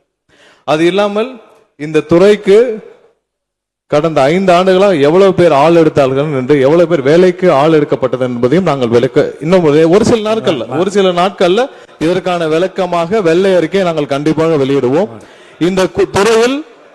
இந்த துறையில் பாத்தீங்கன்னா இப்ப வேக்கண்ட் மட்டும் 70,000 வேக்கண்ட் இருக்கு. இது எல்லாம் சீரமைத்து இந்த ஒரு வாரமாக 10 நாட்களாக மொத்தம் 125 குழுக்கள் அமைக்கப்பட்டிருக்கு. இந்த துறையில வந்து நம்ம வந்து எதனால இந்த மின்வெட்டுகளை சரி செய்ய 125 குழுக்கள் அமைக்கப்பட்டு 500 பேர் வந்து வெளியிலிருந்து கான்ட்ராக்ட்லாம் எடுக்கப்பட்டு எங்கெங்கெல்லாம் மின்வெட்டுகள் இருக்கோ அது சரி செய்யப்பட்டிருக்கு. கடந்த ஒரு வாரமா நீங்க பார்த்திருப்பீங்க, ஒவ்வொரு நாளும் எதனால் மின்சாரம் தட்டுப்படுதுன்னு சொல்லி பப்ளிஷ் பண்ணிட்டே இருக்கோம். பொதுவாக குற்றச்சாட்டுகள் சொல்லுவதை தவிர்த்து விட்டு எங்க ஸ்பெசிபிக்கா எந்த நாள்னு சொல்லிட்டு பெரம்பூர்ல அதான் சொல்றோமே, பெரம்பூர்ல எத்தனை முறை மின்சாரம் தட்டுப்படுச்சு, எதனால தட்டுப்படுச்சு, எவ்வளவு நேரத்தில் அது சீர் செய்யப்பட்டது, சரி செய்யப்பட்டதுன்னு பார்த்திருக்கோம். எங்கெங்கெல்லாம் ஃபியூஸ் திருட்டுகள் நடக்கப்பட்டதோ அவர்களெல்லாம் கைது செய்யப்பட்டிருக்கிறார்கள். அதே மாதிரி வேற எங்கெல்லாம் சிசிடிவி இல்லாத இடத்தில் இருக்குதோ அங்கெல்லாம் ரோந்து பணிகள் அதிகரிக்கப்பட்டிருக்கு. கடந்த 10 நாட்களாக எங்கெங்கெல்லாம் தேவையில்லாமல் மின்வெட்டுகள் ஏற்படுத்தப்பட்டதோ, ஓவர்ஃப்ளோ லோடு அதிகமாக அனுப்பப்பட்டு அதெல்லாம் உடனடியாக சீரமைக்கப்பட்டிருக்கு. ஒவ்வொரு நாளும் குறைஞ்சது 50-55 இடத்துல வந்து மின்சாரம் தட்டுப்பாடு அங்கங்க மின்வெட்டு ஏற்படுது. ஸோ அதுல 35 இடத்துக்கு கீழேயாவது 1 மணி நேரத்துக்குள்ள சரி செய்யப்பட்டு வருகிறது. அதுக்கான டேஷ்போர்டுக்கு தெளிவாக எதிர்க்கட்சி தலைவர் பார்த்து விட்டு பேசினால் நன்றாக இருக்கும். மாண்புமிகு முன்னாள் அமைச்சர் மாண்பு உறுப்பினர் செந்தில் பாலாஜி அவர்கள். மாண்புமிகு பேரவைத் தலைவர்களே, எங்களுடைய எதிர்க்கட்சி தலைவர்கள் சொன்னார்கள் மின்வெட்டு சம்பந்தமாக. இப்போதைய அமைச்சர் அவர்கள் அது குறித்து கருத்துக்களை சொன்னார்கள். கடந்த 5 ஆண்டுகளில் சீரான மின் விநியோகத்திற்கு 393 துணை மின் நிலையங்கள் அறிவிக்கப்பட்டு அதற்கான பணிகள் பெரும்பான்மையாக முடிக்கப்பட்டு பயன்பாட்டிற்கு கொண்டு வரப்பட்டிருக்கின்றன. ஒவ்வொரு ஆண்டும் தேவைக்கேற்ப கூடுதல் மின் தேவை ஏற்படுகின்ற பொழுது அதற்கான ஏற்பாடுகள் செய்யப்பட்டு புதிய மின் உற்பத்தி திட்டங்கள் வரை அறிவிக்கப்பட்டு அது செயல்பாட்டுக்கு கொண்டு வரப்பட்டிருக்கின்றன. ஏறத்தாழ 90,000 மின்மாற்றிகள் கடந்த 5 ஆண்டுகளில் புதிதாகவும் பழுந்தடைந்ததையும் மாற்றி சீரமைக்கப்பட்டன. ஒரு அமைச்சர்கள் ஒரே நிமிஷம் சொல்லி முடிச்சார். அதாவது ஒவ்வொரு ஆண்டும் கூடுகின்ற பொழுது மின் தேவை கூடுகின்ற பொழுது அதற்கான ஏற்பாடுகளை நிர்வாக ரீதியாக செய்ய வேண்டியது அரசினுடைய கடமை. ஒரு அரசு பொறுப்பேற்ற பிறகு முதல் முறையாக அந்த அரசினுடைய துறையினுடைய உயர் அதிகாரிகளை அழைத்து ஆய்வு கூட்டங்களை நடத்தி என்னென்ன குறைபாடுகள் இருக்கின்றன அதை எப்படி நிவர்த்தி செய்யலாம் என்பது களையெடுக்க வேண்டியது அரசினுடைய கடமை, துறையினுடைய கடமை. எனக்கு தெரிந்தவரை இதுவரை மின்துறையில் அந்த மின் விநியோகத்தில் இருக்கக்கூடிய துறையினுடைய அதிகாரிகள் ஆய்வு கூட்டங்கள் வரை இதுவரை நடைபெறவில்லை. அதைத்தான் அங்கிருக்கு பணியாற்றக்கூடியவர்கள் சொல்கின்றார்கள். இப்பொழுது இருக்கக்கூடிய பணியாளர்களை வைத்துத்தான் கடந்த 5 ஆண்டுகளும் மிக சிறப்பாக எந்தவித மின் தடையும் இல்லாமல் சீரான மின் விநியோகம் வழங்கப்பட்டன. எனவே கடந்த காலங்களில் இருக்கக்கூடிய குறைகளை தொடர்ச்சியாக ஒரே கருத்துக்களை முன்வைப்பதை விட இந்த அரசு துறையினுடைய அதிகாரிகளை அழைத்து ஆய்வுக் கூட்டங்களை நடத்தி கடைமுறை வரை மின் விநியோகம் சீராக எடுத்து செல்வதற்கான முன்னெடுப்புகளை எடுக்க வேண்டும். எங்களுடைய எதிர்க்கட்சி தலைவர் துணை முதலமைச்சராக இருந்த பொழுது அவருடைய சேப்பாக்கம் திருவல்லிக்கேணியிலேயே பல்வேறு மின் திட்டங்களை தங்களுடைய திருக்கரங்களால் தொடங்கி வைத்திருக்கின்றார்கள். அது அனைத்து தொகுதியிலும் அனைத்து மின் திட்டங்களும் சிறப்பாக கடந்த 5 ஆண்டுகளில் நிறைவேற்றப்பட்டிருக்கின்றன. அதையும் நீங்கள் எடுத்து பார்த்து இனி என்னத்தை நீங்க உங்களுடைய பத்திரிகை செய்தியிலேயே கொடுத்திருக்கிறீங்க. 100க்கும் மேற்பட்ட துணை மின் நிலையங்கள் 10,000 கோடியில் பணிகள் தற்பொழுது நடைபெற்று வருகின்றன என்று உங்களுடைய பத்திரிகை செய்தியில இருக்கு. அப்ப இதெல்லாம் கடந்த காலங்களில் தொடங்கப்பட்ட திட்டங்கள். நீங்க எதையும் தொடங்கலன்னு பொத்தாம் பொதுவா சொல்வதை விட்டுவிட்டு என்னென்ன கூடுதலாக நாம் எடுத்துக்கொள்ள வேண்டும் என்பதை கவனத்திலே இந்த அரசு கொள்ள வேண்டும். மாண்புமிகு பேரவைத் தலைவர் அவர்களே, மாண்புமிகு உறுப்பினர் மாண்புமிகு உறுப்பினர் சொன்னப்ப சொன்னாரு அறிவிப்புகள் நிறைய செஞ்சிருக்கோம்னு. கடந்த ஆட்சியில் அறிவிப்புகள் மட்டும்தான் செஞ்சிருக்காங்க, எதையும் செயல்படுத்தவில்லை. அது இல்லாமல் அவர் சொல்லியிருக்கிறார் நாங்கள் அது சம்பந்தமாக வெள்ளை அறிக்கை 2 நாள்ல வெளியிடும், நீங்க அமைதியா இருக்கலாம், 2 நாள் அது சம்பந்தம் வெளியிடுவோம். அது இல்லாமல் 90,000 டிரான்ஸ்பார்மர் வாங்கியதாக சொல்லியிருக்கிறார். அதில் 44,000 டிரான்ஸ்பார்மர் வாங்கியதற்கான சிபிஐ வழக்கு பதிவு செய்துள்ளது. அதுல அவங்க வாங்கின லட்சணம், எந்த லட்சணத்தில் அந்த டிரான்ஸ்பார்மர் வாங்கப்பட்டது அப்படின்னு தெரியும். அது இல்லாமல் அதற்கு முன்னால் இருந்த மின்சாரத்துறை அமைச்சர் அங்கே அமைதியா உட்கார்ந்து இருக்கிறார். முன்னால் இருந்த மின்சாரத்துறை அமைச்சர் அமைதியா உட்கார்ந்து இருக்கிறார். இது தேவையற்ற விவாதத்தை எழுப்ப வேண்டாம். 2 நாட்கள்ல வெள்ளை அறிக்கை வெளியிடப்படும். அதற்கப்புறம் மின்சாரத்துறை மானிய கோரிக்கை சம்பந்தமாக அடுத்து மின்சாரத்துறை மானிய கோரிக்கை வரும்பொழுது தெளிவாக பேசிக் கொள்ளலாம். ஏற்கனவே நீங்கள் செஞ்ச எல்லாமே எவ்வளவு தூரம் டிரான்ஸ்பார்மர் வாங்குனீங்க எல்லாமே சிபிஐல 3 வருடம் கடுமையான போராட்டத்திற்கு அப்புறம் சிபிஐல வழக்கு இருக்கு. எல்லாம் விரிவாக மின்சாரத்துறை மானிய கோரிக்கை அப்ப பேசிக்கலாம். 2-3 நாட்களில் வெள்ளை அறிக்கை வெளியிடப்படும், அப்போது பேசிக்கொள்ளலாம். வழக்கு விசாரணை உள்ளதை பற்றி மாண்பு அமைச்சர் பேசியது நீக்கப்படுகிறது. லட்சணம் என்ற வார்த்தை நீக்கப்படுகிறது. மாண்பு எதிர்க்கட்சி தலைவர் அவர்கள் இனி குறுக்கீடுக்கு அனுமதி இல்லை. மாண்பு எதிர்க்கட்சி தலைவர் இன்னைக்கு அவங்க பேசி முடிக்கணும். மாண்பு எதிர்க்கட்சி தலைவர் சரி விடுங்க. என்ன சொல்லுங்க, சீர்கமா சொல்லுங்க. மாண்புமிகு பேரவைத் தலைவர் அவர்களே, மாண்புமிகு அமைச்சர் அவர்கள் கடந்த 15 ஆண்டுகளாக என்று ஒரு வார்த்தையை சொல்லியிருக்கிறார். கடந்த 15 ஆண்டுகளுக்கு முன்பாக மாண்புமிகு இதய தெய்வம் புரட்சி தலைவி அம்மா அவர்கள் தமிழகத்துடைய முதலமைச்சராக இருந்த பொழுது தமிழகத்தை மின் மிகை மாநிலமாக மாற்றி தமிழ்நாட்டிற்கு தேவையான மின் உற்பத்தியை விட அதிகமாக உற்பத்தி செய்து அண்டை மாநிலங்களான கேரளா, கர்நாடகா, ஆந்திரா போன்ற மாநிலங்களுக்கு மின்சாரத்தை விற்பனை செய்த மாநிலம் தமிழ்நாடு என்பதை இந்த அவையிலே பதிவு செய்கிறேன். எல்லாம் வெள்ளை அறிக்கை வருகிற போது எல்லாம் வெட்ட வெளிச்சமாகிவிடும். அதுக்கப்புறம் பேசுங்க, நீங்க பேசுங்க. வாங்க எதிர்க்கட்சி தலைவர் அவர்கள்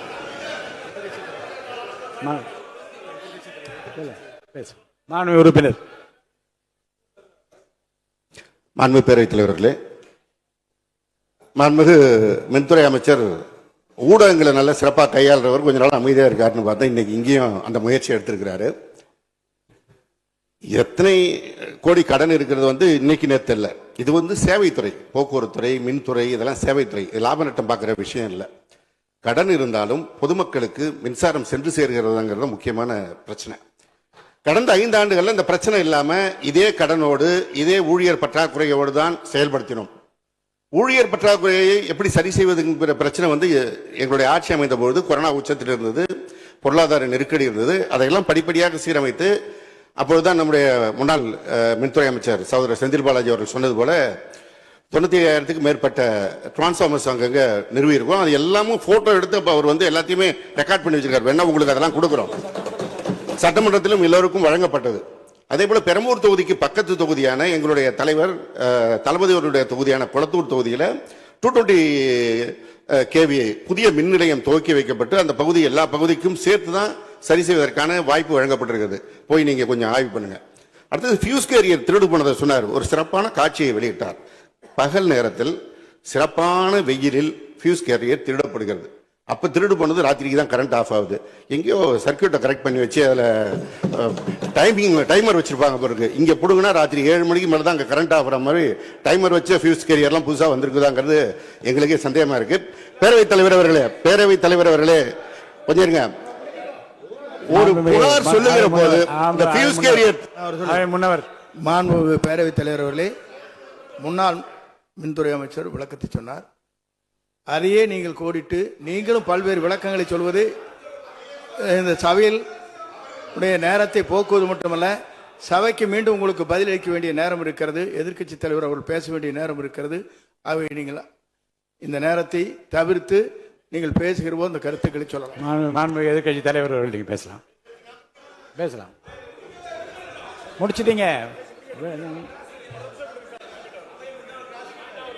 ஃபியூஸ் கேரியர் திருடு போறது மட்டும் இல்லை, தனிப்பட்ட நபர்களுடைய மோட்டார்ல இருக்கிற காப்பர் வயருக்காக திருடுவது என்பது காலங்காலமாக நடந்து வருவது. ஏதோ ஃபியூஸ் கேரியர் அதுல இருக்கிற காப்பருக்காக திருடினாங்கன்னு இப்போ ஒரு கண்டுபிடிப்பை வெளியிட்டு இருக்கிறீங்க.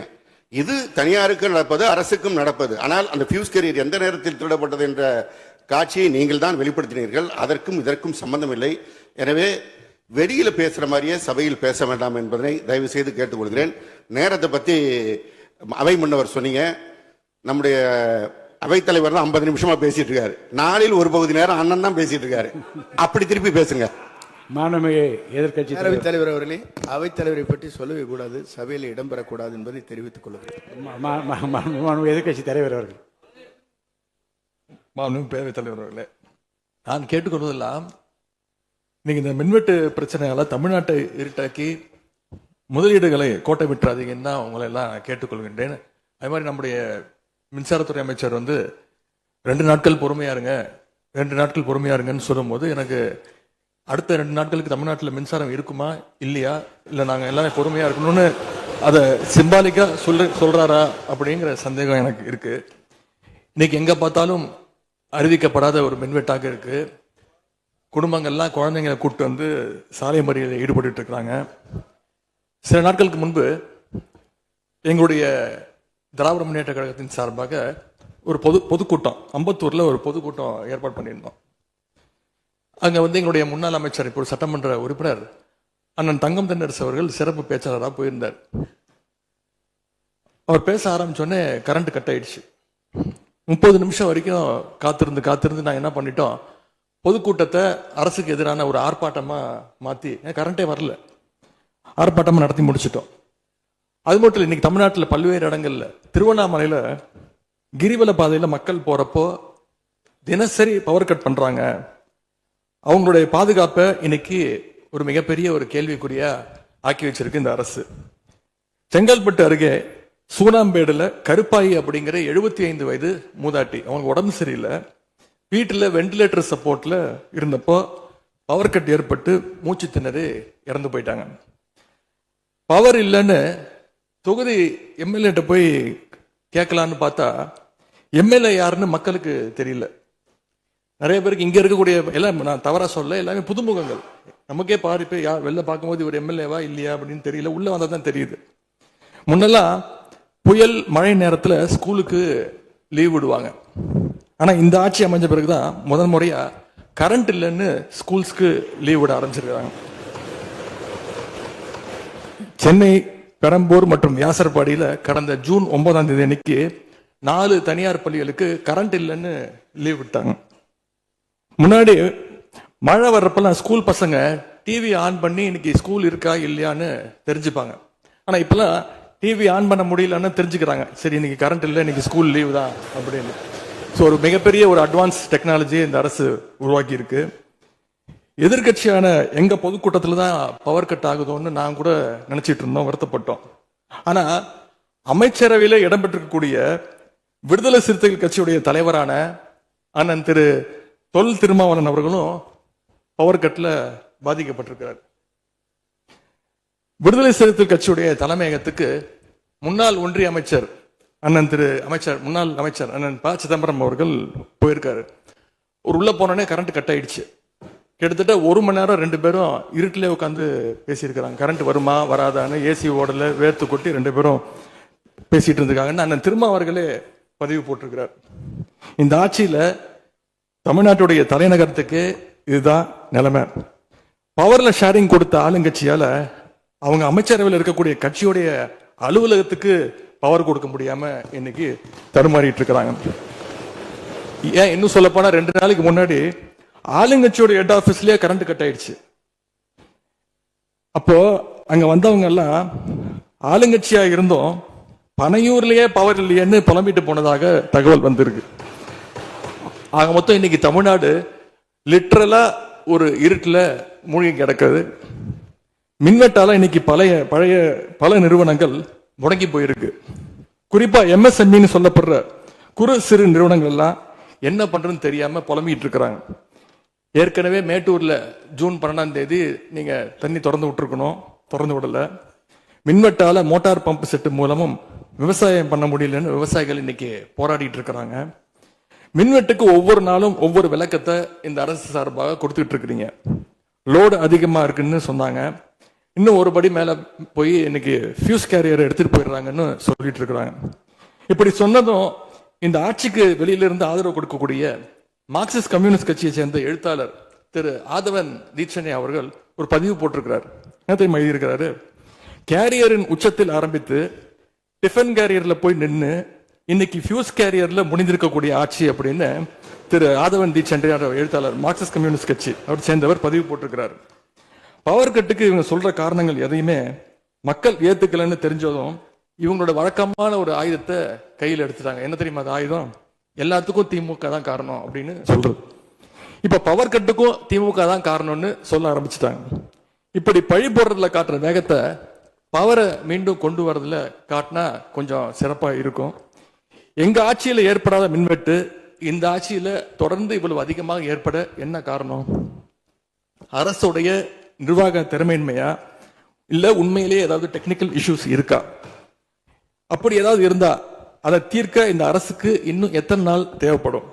இந்த நிலைமை தொடராம இருக்க என்ன நடவடிக்கை எடுக்க போறீங்கன்னு முதலமைச்சர் அவர்கள் தன்னுடைய பதிலுரையில சொல்லணும். ஒரே ஒரு ஆறுதல், ஒரே ஒரு மகிழ்ச்சியான செய்தி என்னன்னா, ஆளுநர் உரையின் பொழுது சட்டமன்றத்தில் பவர் கட் ஆகல. அதுக்கு இந்த அரசை பாராட்டலான்னு நான் நினைச்சேன். அப்படி நினைக்கும் போது பாத்தீங்கன்னா சட்டசபை நிகழ்ச்சியை லைவ்ல கட் பண்ணிட்டாங்க. இன்னைக்கு லைவ்ல வந்துட்டு இருக்கா அப்படின்னு எனக்கு தெரியல, கொடுத்துருக்கிறதா சொன்னாங்க. மனு பேரவைத் தலைவர் அவர்களே, எங்களுடைய திராவிட மாடல் ஆட்சி நடந்தப்போ 5 வருஷமும் நாங்க குறுவை சாகுபடிக்காக மேட்டூர்ல இருந்து சொன்ன தேதியில தண்ணீர் திறந்து விட்டுருக்கிறோம். ஆனா புதிய அரசு ஆட்சிக்கு வந்திருக்கக்கூடிய இந்த சமயத்துல மேட்டூர் அணையில நீர் திறக்கிற அளவுக்கு அங்க தண்ணீர் இல்லை. குறிப்பா ஜூன் மாசத்துல 9.91 டிஎம்சி தண்ணீரை தமிழ்நாட்டுக்கு திறந்து விடணும்னு காவிரி நதிநீர் மேலாண்மை ஆணையம் கர்நாடகாவுக்கு உத்தரவு போட்டது. ஆனா இந்த நிமிஷம் வரைக்கும் அந்த உத்தரவை கர்நாடகா நிறைவேற்றல. அதை நிறைவேற்ற முதலமைச்சர் என்ன செய்ய போறாருன்னு பதிலுரையில சொல்லணும். அதேபோல் டெல்டாவில் 6 லட்சம் ஹெக்டேர் அளவுக்கு குறுவை சீசன்ல குறுவை சாகுபடி ஆகும். இந்த முறை மேட்டூர் அணையில தண்ணீர் திறக்காதனால அரசு அறிவிச்சிருக்கக்கூடிய குறுவை சிறப்பு தொகுப்பு ஸ்பெஷல் பேக்கேஜ் 134 கோடி ரூபாய்க்கு அறிவிச்சிருக்கிறீங்க. அது பத்தலன்னு இன்னைக்கு விவசாயிகள் போராடிட்டு இருக்கிறாங்க. சிறப்பு தொகுப்பு கஷ்டத்தை போக்காது, உரிய நிவாரணத்தை விரைவா அறிவிக்கணும்னு விவசாயிகள் எல்லாம் போராடிட்டு இருக்கிறாங்க. அதனால டெல்டா விவசாயிகளின் சார்பாக ஒரு கோரிக்கையை முதலமைச்சர் அவர்களுக்கு வைக்க விரும்புகிறேன். தமிழ்நாடு முழுக்க போராடிட்டு இருக்கக்கூடிய அனைத்து விவசாய சங்க பிரதிநிதிகளையும் அழைச்சு முதலமைச்சர் அவசரமாக ஒரு ஆலோசனை கூட்டத்தை நடத்த வேண்டும். காலதாமதம் இல்லாம விரைவா அந்த கூட்டம் நடத்தப்பட வேண்டும்னு கோரிக்கை வைக்கிறேன். அவங்களுடைய கோரிக்கைகளை நிறைவேற்றி கொடுக்கிறதுக்கான அனைத்து நடவடிக்கைகளையும் அரசு எடுக்க வேண்டும். விவசாயிகளுக்கு இன்னொரு பெரிய பிரச்சனையும் ஏற்பட்டிருக்கு. தேர்தலுக்கு முன்பு நீங்க சொன்ன வாக்குறுதி 5 ஏக்கர் வரைக்கும் நிலம் வச்சிருக்கிற விவசாயிகளுக்கு முழுமையான பயிர்க்கடி தள்ளுபடின்னு நீங்க தான் சொன்னீங்க. ஆனா விவசாயிகளை இன்னைக்கு சிறு குறு விவசாயிகள்னு பிரிச்சு அதுலயே நிறைய ஸ்லாப்ஸ் ஏற்படுத்தி வச்சிருக்கிறீங்க. 1 லட்சம் அளவுக்கு கடன் வாங்கியிருந்தா 5000 ரூபாய் வரைக்கும் தான் தள்ளுபடி கிடைக்கும் அப்படின்ற நிலைமையை இன்னைக்கு உருவாக்கி இருக்கீங்க. அதுக்கப்புறம் அதுலயும் ஒரு சேஞ்ச் கொண்டு வந்தீங்க. 75,000 ரூபாய் வரைக்கும் வாங்கினவங்களுக்கு முழு தள்ளுபடின்னு சொல்லி இருக்கிறீங்க. இப்போ அதுல இன்னொரு சேஞ்ச் என்னன்னா, ஒரே குடும்பத்தில் உள்ள 3 நபர்கள் வரை கடன் பெற்றிருந்தாலும் தற்பொழுது ஒரு குடும்ப அட்டைக்கு ஒரு வேளாண் கடன் மட்டுமே தள்ளுபடி செய்ய அரசாணை வழங்கப்பட்டிருக்கு. எங்களுடைய ஆட்சியில, கடந்த கால ஆட்சிகள்ல இதெல்லாம் முழு தள்ளுபடி கொடுத்திருக்கிறோம். எனவே அதையும் இந்த விவசாயிகளை இதுக்கு மேல குழப்பாம இந்த அரசு முடிவெடுக்க வேண்டும் என்று நான் கேட்டுக்கொள்கின்றேன். அரசினுடைய இந்த ஏமாற்று அறிவிப்பை கண்டிச்சு போராட்டம் நடத்தின விவசாயிகள் மேல தடியடியும் நடத்தியிருக்கீங்க. தேர்தல் பிரச்சாரத்தின் போது முதலமைச்சர் சொன்னாரு, எனக்கு இன்னொரு ஜென்மம் இருந்தா நான் விவசாயியா பிறக்கணும்னு ஆசைப்படுறேன்னு முதலமைச்சர் சொல்லியிருக்கிறார். ஆனா இன்னொரு பக்கம் விவசாயிகள் மேல தடியடியும் நடத்தியிருக்கீங்க. விவசாயியா பிறக்க இன்னொரு ஜென்மம்லாம் தேவையில்லை, எப்ப நினைச்சாலும் போய் விவசாயி ஆயிடலாம். ஆகவே வெற்று வார்த்தைகளால விவசாயிகளை ஏமாத்தாம இந்த அரசு செயல்படணும்னு நாங்க விரும்பி கேட்டுக்கொள்கின்றோம்.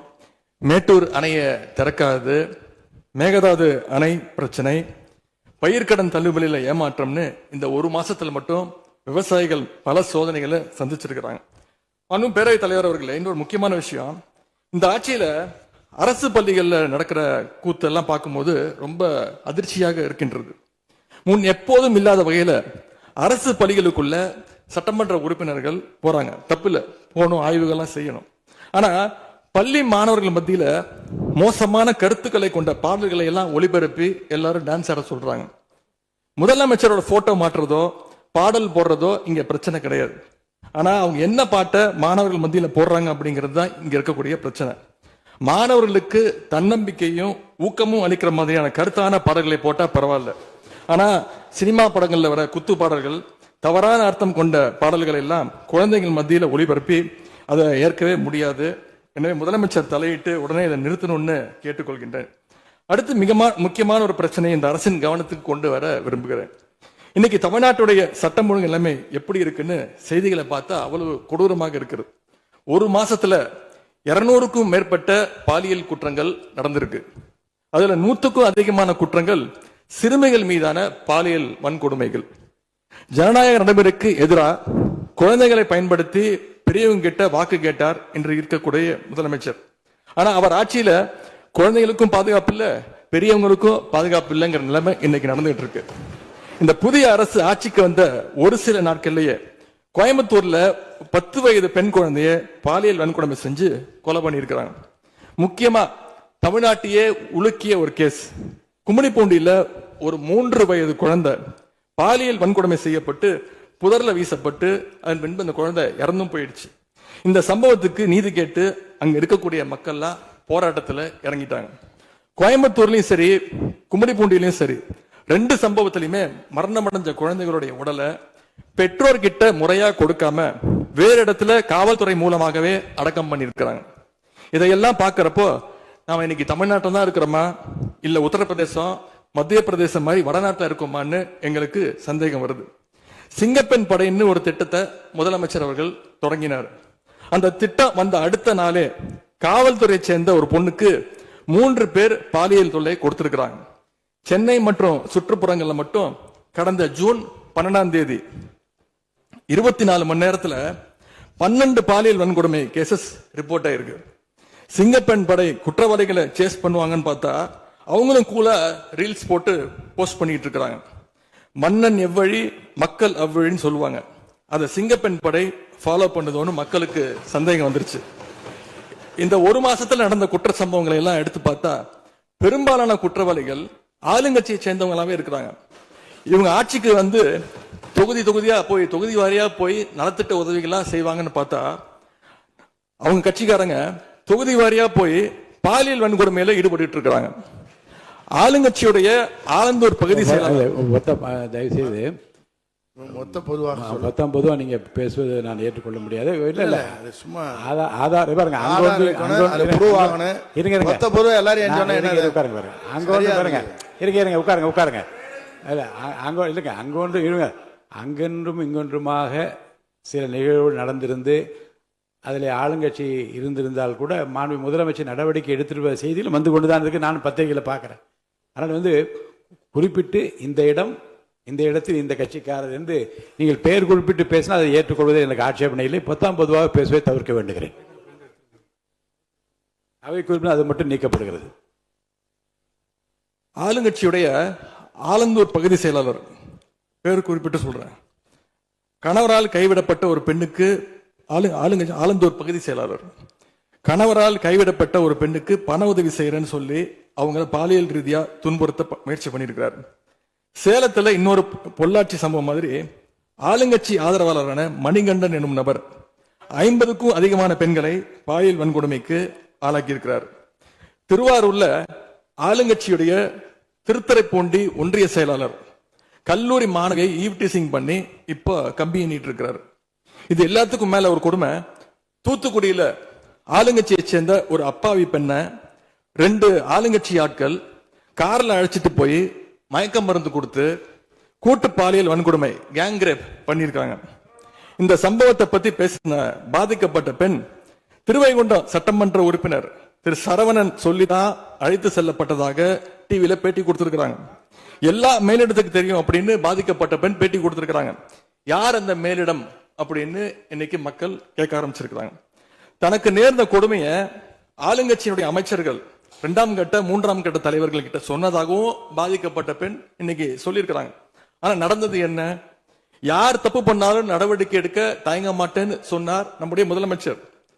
ஆனா இந்த சம்பவத்துல குற்றம் சாட்டப்பட்டுள்ள சட்டமன்ற உறுப்பினர் மேல என்ன நடவடிக்கை எடுத்தாங்கன்னு தெரியல. அதுக்கு மாறா பாதிக்கப்பட்ட பெண்ணை கட்சியிலிருந்து நீக்கி இருக்கீங்க. இதுக்கு பேர் தான் மாற்றமா? இதுக்கு பேர் தான் தூய சக்தியா அப்படின்னு மக்கள் கேட்கிறாங்க. முதலமைச்சர் அவர்களே, பேரவைத் தலைவர் அவர்களே, நம்முடைய முதலமைச்சர் அவர்கள் 6 மாசம் டைம் எடுத்துட்டு வந்து சட்டம் ஒழுங்க நிலைநாட்டுற வரைக்கும் நாங்க காத்துக்கிட்டு இருக்க முடியாது, நாடும் தாங்காது. இதை பத்தி கேள்வி எழுப்பினா கூட காவல்துறைக்கு பொறுப்பு வைக்கக்கூடிய முதலமைச்சர் எதுவும் பேச மாட்டேங்கிறார். To remain silent in the face of evil is itself evil அப்படின்னு ஒரு பழமொழி உண்டு. அது யாருக்கு பொருந்ததோ இல்லையோ இந்த அரசுக்கு சரியாக பொருந்தது. ஆகவே முதல் வேலையா சட்டம் ஒழுங்கை காப்பாற்றுறதுக்கு முக்கியத்துவம் கொடுத்து இந்த அரசு நடவடிக்கை எடுக்கணும்னு கேட்டுக்கொள்கிறேன். மாண்புமிகு எதிர்கட்சி தலைவர் அவர்கள் ஆளுநர் உரைக்கு நன்றி தெரிவித்து ஆளுநர் உரை பற்றி பேசுவார் என்று உங்களைப் போல நான் ஆர்வமாக எதிர்பார்த்து கொண்டிருக்கிறேன். ஆதாரம் இல்லாமல் குற்றச்சாட்டுகளை தவிர்க்க வேண்டும் என்று நான் கேட்டிருக்கிறேன். நீங்கள் கொடுத்திருக்கிற அந்த ஆதாரங்களை எல்லாம் உன்னிப்பாக மாண்புமிகு முதலமைச்சர் கவனித்துக் கொண்டுதான் இருக்கிறார், குறிப்பீடு எடுத்துக் கொண்டிருக்கிறார். அவர் நாளை உங்களுக்கென்று நமக்கென்று அவர் பதிலளிக்கவும் காத்திருக்கிறார். எனவே வந்து பொத்தாம் பொதுவாக குற்றச்சாட்டுகளை கூறுவதை விடுத்துவிட்டு நேரடியாக விவாதத்திற்கு வரும்போது மாண்புமிகு பொதுப்பணித்துறை அமைச்சர்கள் பதில் சொன்ன பிறகு நான் சொல்கிறேன். பொதுப்பணித்துறை அமைச்சர் அவர்கள். மாண்புமிகு பேரவைத் தலைவர்களே, உறுதியாக சட்டமன்ற உறுப்பினர்கள் எதிர்க்கட்சித் தலைவருடைய அனைத்து கருத்துகளுக்கும் மாண்புமிகு முதலமைச்சர் அவர்கள் நாளைக்கு பதில் சொல்ல போறாரு. அதற்கு முன்பு ஒரே ஒரு குறிப்பு. ஏன்னா போன ஆட்சியில துணை முதலமைச்சரா வந்து எதிர்க்கட்சி தலைவர் இருந்தாரு. அவருக்கு ஒரு பதிவு பண்றேன். வேணாலும் இதை இந்த அவை முடிந்த பிறகு அவரே ஆராய்ந்து சொல்லட்டும். As per the NCRP report for 2024, the number of the crimes against children reported in the state increased by the more than 40% in 2024, with 10,046 cases registered compared to 6,968 cases in 2023. அன்றைக்கு திராவிட முன்னேற்ற கழகத்துடைய முதலமைச்சராக இருந்த திரு மு.க. ஸ்டாலின் அவர்களுடைய ஆட்சியில், நீங்கள் டெப்டி சிஎம்மாக இருந்த ஆட்சியில் 2023 இருந்து 2024க்குள் ஒரு வருடத்தில் 40% போஸ்கோ ஆக்ட், அதாவது குழந்தைகளுக்கு பாதிப்பு ஏற்பட்டது. யாரோட அறிக்கைன்னா NCRP. இதற்கு முக்கிய காரணம் ட்ரக்ஸ். 6 வருடங்களுக்கு முன்பு ட்ரக்ஸ் தமிழ்நாட்டில் கிடையாது, இது எல்லோருக்கும் தெரியும். ஆனால் இந்த 5 வருடத்தில் ட்ரக்ஸுக்கான பிரச்சனைகளை எத்தனை முறை ரிவ்யூ மீட்டிங் போட்டு சரி செய்யப்பட்டது. அன்று டெப்டி சிஎம் இருந்தவர் இந்த 40% கிட்டத்தட்ட 6,968 இருந்து 10,046 காசா இன்க்ரீஸ் ஆயிருக்கு. உங்களுடைய ஆட்சியில எந்த நேரத்தில் டெப்டி சிஎம் இருந்து இந்த போஸ்கோ வழக்குகளை நீங்கள் ரிவ்யூ மீட்டிங் பண்ணி குறைச்சீர்கள்? நாங்கள் இந்த 40 நாள்ல கடுமையாக ரிஃபார்ம்ஸ் பண்ணிட்டு இருக்காரு எங்களோட முதலமைச்சர். ஒட்டுமொத்த காவல்துறை ரிஃபார்ம்ஸ் ஒர்க் நடந்துட்டு இருக்கு. அதுல சிங்கப்படைன்னு ஒரு கேலி கிண்டல் பேசுற மாதிரி பேசிட்டு இருக்கீங்க. அதுக்கான ரிஃபார்ம்ஸ் பண்றதுக்கு என்ன டைமோ அந்த டைம் எடுத்துட்டு ஒர்க் பண்ணிட்டு இருக்கோம். காவல்துறையுடைய ஒட்டுமொத்த ட்ரக்ஸ் இஷ்யூ வந்து கடந்த 5 வருடங்களாக நீங்க சரி செய்யல. அந்த ட்ரக்ஸை எதிர்கொள்றவங்க தான் ரேப் பண்ணப்படுறாங்க. நீங்க சொல்றீங்க தமிழக வெற்றி கழகத்தோட ஆளுங்கட்சின்னு. திராவிட முன்னேற்ற கழகத்துல எத்தனை பேர் வந்து 2 வயசு குழந்தைகளை வந்து ரேப் பண்ண திராவிட முன்னேற்ற கழகம் ஆதாரம் இல்லாம நீங்களும் ஆதாரம் இல்லாம சொல்லக்கூடாது.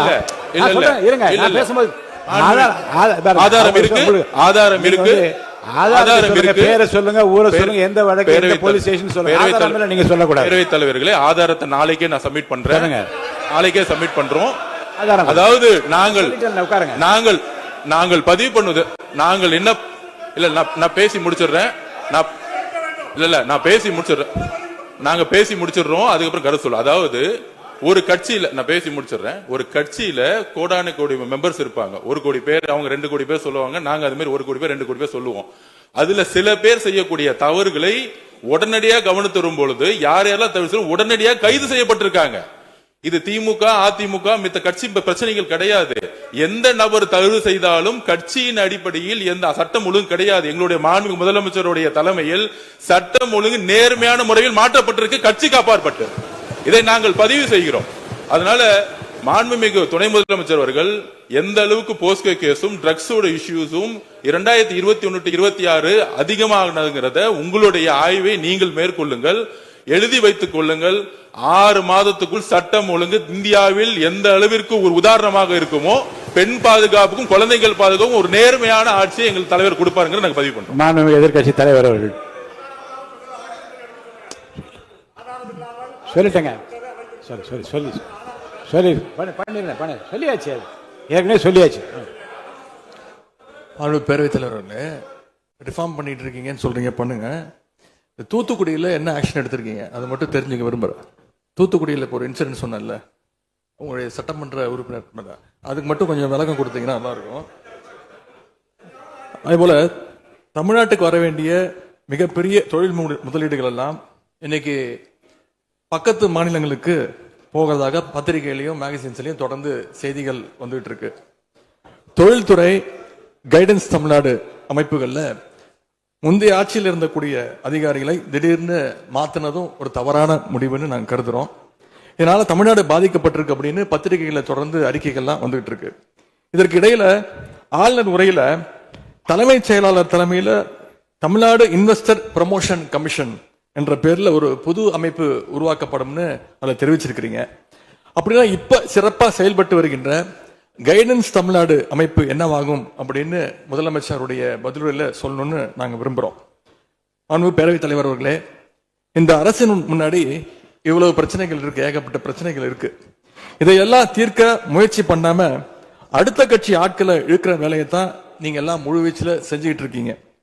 இந்த அரசின் மீதான நம்பிக்கை வாக்கெடுப்பின் போது நான் குறிப்பிட்டு சொன்னேன், புதுமையான ஆட்சின்னு சொன்னீங்க, கடைசியில புஷ்பா பட ஆட்சியை கொடுத்துருக்கீங்கன்னு குறிப்பிட்டு பேசியிருந்தேன். அந்த அளவுக்கு குதிரை பேரம் தொடர்ந்து நடந்துகிட்டு இருக்கு. அப்படி பேசின அப்புறமாவது எதிர்கட்சி தலைவர்களுக்கு இந்த குதிரை பேரம் கழுதை பேரம் என்பதை பற்றியெல்லாம் பேசுவதற்கு இடமல்ல. இது ஆதாரம் இல்லாமல் எந்த பேரத்தை பற்றி பேசுவதை நான் அனுமதிக்க முடியாது. அடுத்த நீங்க அடுத்த இதுக்கு போகலாம். 3 சீட்டர் சோஃபா 3 சீட்டர் சோஃபா இன்னைக்கு 5 சீட்டர் சோஃபாவா அப்கிரேட் பண்ணிருக்கீங்க. ஏற்கனவே சோஃபா அனுப்பி அடுத்த கட்சி எம்எல்ஏக்கெல்லாம் இழுத்துக்கிட்டு இருந்தீங்க. இன்ஸ்டா மார்ட்ல பொருட்களை வாங்குற மாதிரி இன்ஸ்டன்டா எம்எல்ஏக்களை வாங்கிட்டு இருக்கீங்க. வாங்கி ராஜினாமா செய்ய வச்சு விட்டு இருக்கீங்க.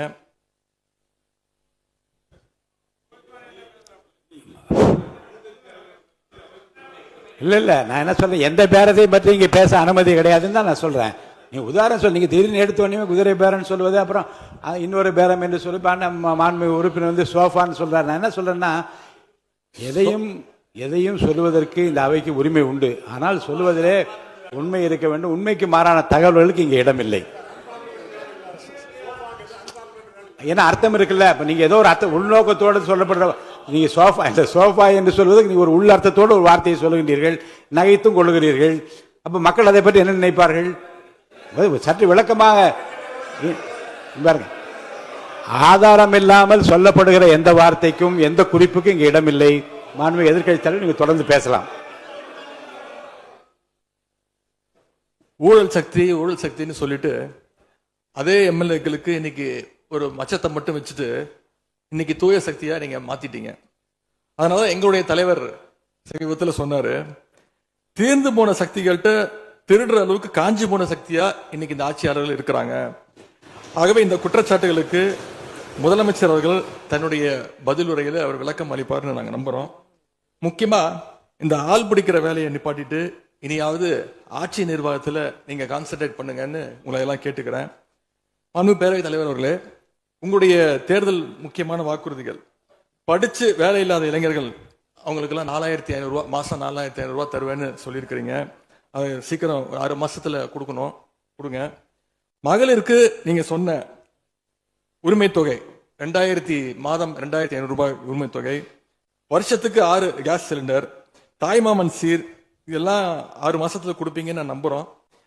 எல்லாம் எப்படி கொடுக்க போறீங்க அப்படின்னு ஒரு டைம் லைனை முதலமைச்சர் தன்னுடைய பதிலுரையில சொல்லணும்னு கேட்டுக்கிறோம். அதேபோல் சட்டம் ஒழுங்கு சீர்கேடு, மின்வெட்டு, விவசாயிகள் பிரச்சனை ஆகியவற்றில் முதலமைச்சர் அவர்கள் தலையிட்டு உடனடியாக ஒரு தீர்வு காண வேண்டும். ஆளுநர் உரையில இதற்கான விளக்கம் இல்லாததால முதலமைச்சருடைய பதில் உரையாவது இதெல்லாம் இருக்கும்னு நாங்கள் எதிர்பார்க்கிறோம். இப்ப நான் கேட்டதுக்கெல்லாம் வழக்கம் போல பழக்க தோஷத்துல எல்லாத்துக்குமே திமுக தான் காரணம்னு எங்க மேல பழிய தூக்கி போடாம தப்பிச்சுக்காம தீர்வை நோக்கியதா முதலமைச்சருடைய பதில் இருக்கணும்னு நான் விரும்பி கேட்டுக்கொள்கின்றேன். ஆளுநர் உரையில இருமொழி கொள்கை, மாநில உரிமை, சமூக நீதி, மகளிர் முன்னேற்றம்னு திமுக சொன்னதையே ப்ளூ பிரிண்டா ஃபாலோ பண்ணி இந்த அரசுடைய கொள்கை முடிவுகளா அறிவிச்சிருக்கிறீங்க. இதை நாங்க வரவேற்கிறோம். மற்றபடி ஆளுநர் உரையில தமிழ்நாட்டுடைய வளர்ச்சிக்கான ரோடு மேப் எதுவும் இல்லைன்னு கூறிக்கொண்டு முழுக்க முதலமைச்சருடைய புகழுரையாகத்தான் இந்த ஆளுநரை அமைஞ்சிருக்குன்னு சொல்லி வாய்ப்புக்கு நன்றி கூறி விடைபெறுகின்றேன். நன்றி, வணக்கம். பேரவையின் இந்திய நிகழ்ச்சிகள் இத்துடன் முடிவுற்றன. மாண்புமிகு பள்ளிக் கல்வித்துறை அமைச்சர் பேசுங்க. ஐயா, மாண்புமிகு பேரவைத் தலைவர் அவர்களே, பேசுங்க. மாண்புமிகு பள்ளிக் கல்வித்துறை அமைச்சர் பேசுங்க. உட்கார். மாண்புமிகு பேரவைத் தலைவர் அவர்களே, ஒரு செய்தி விளம்பரத்துறை அமைச்சர் என்ற முறையில் இந்த மாமன்றத்தில் மதிப்பிற்குரிய எதிர்க்கட்சி தலைவர் அவர்கள் சொன்ன சில செய்திகளுக்கு சில வரி விளக்கங்களை உங்கள் மூலமாக வழங்க விரும்புகிறேன். தன்னுடைய பேச்சிலே மாண்புமிகு எதிர்க்கட்சி தலைவர் அவர்கள் சில விளக்கங்களை ஆக்கப்பூர்வமாக ஆதாரத்தோடு கூறியிருந்தால் அதை குறிப்பெடுத்து அதன்படி இந்த தமிழ்நாடு அரசு தன்னுடைய திசைவழி போக்கை சரியான முறையில் செலுத்திக் கொள்ள தயாராக தான் இருக்கிறது. நான் முதல்வன் திட்டத்தை முடக்குவதற்கோ மாற்றுவதற்கோ எங்களுக்கு எந்த திட்டமும் இல்லை. ஆனால் சில விஷயங்களை தெளிவுபடுத்த வேண்டும். 40 நாள் விரதம் முடிப்பது போல 40 நாட்கள் ஆட்சியை இந்த தாவேக அரசு நிறைவு செய்திருக்கிறது. இந்த 40 நாட்களும் பார்த்து விட்டேன், ஏமாற்றம் மட்டும்தான் மிச்சம் என்று அவர் சொன்னார். ஆனால் மக்கள் திமுகவினுடைய 40 நாள் அல்ல 5 ஆண்டுகளையும் பார்த்துவிட்டு அந்த வந்த ஏமாற்றத்தால் தான் இப்படி ஒரு தீர்ப்பை எங்களுக்கு வழங்கி இருக்கிறார்கள். ஆளுநர் மகிழ்ச்சி, அமைச்சர்கள் மகிழ்ச்சி, ஆளுநர் மகிழ்ச்சி என்றெல்லாம் சொன்னார். இந்த அரசில் தமிழ்நாடு மக்கள் மகிழ்ச்சியாக இருக்கிறார்கள் என்பதை தான் இன்றைய சட்டமன்றத்தினுடைய போக்கு காட்டுகிறது.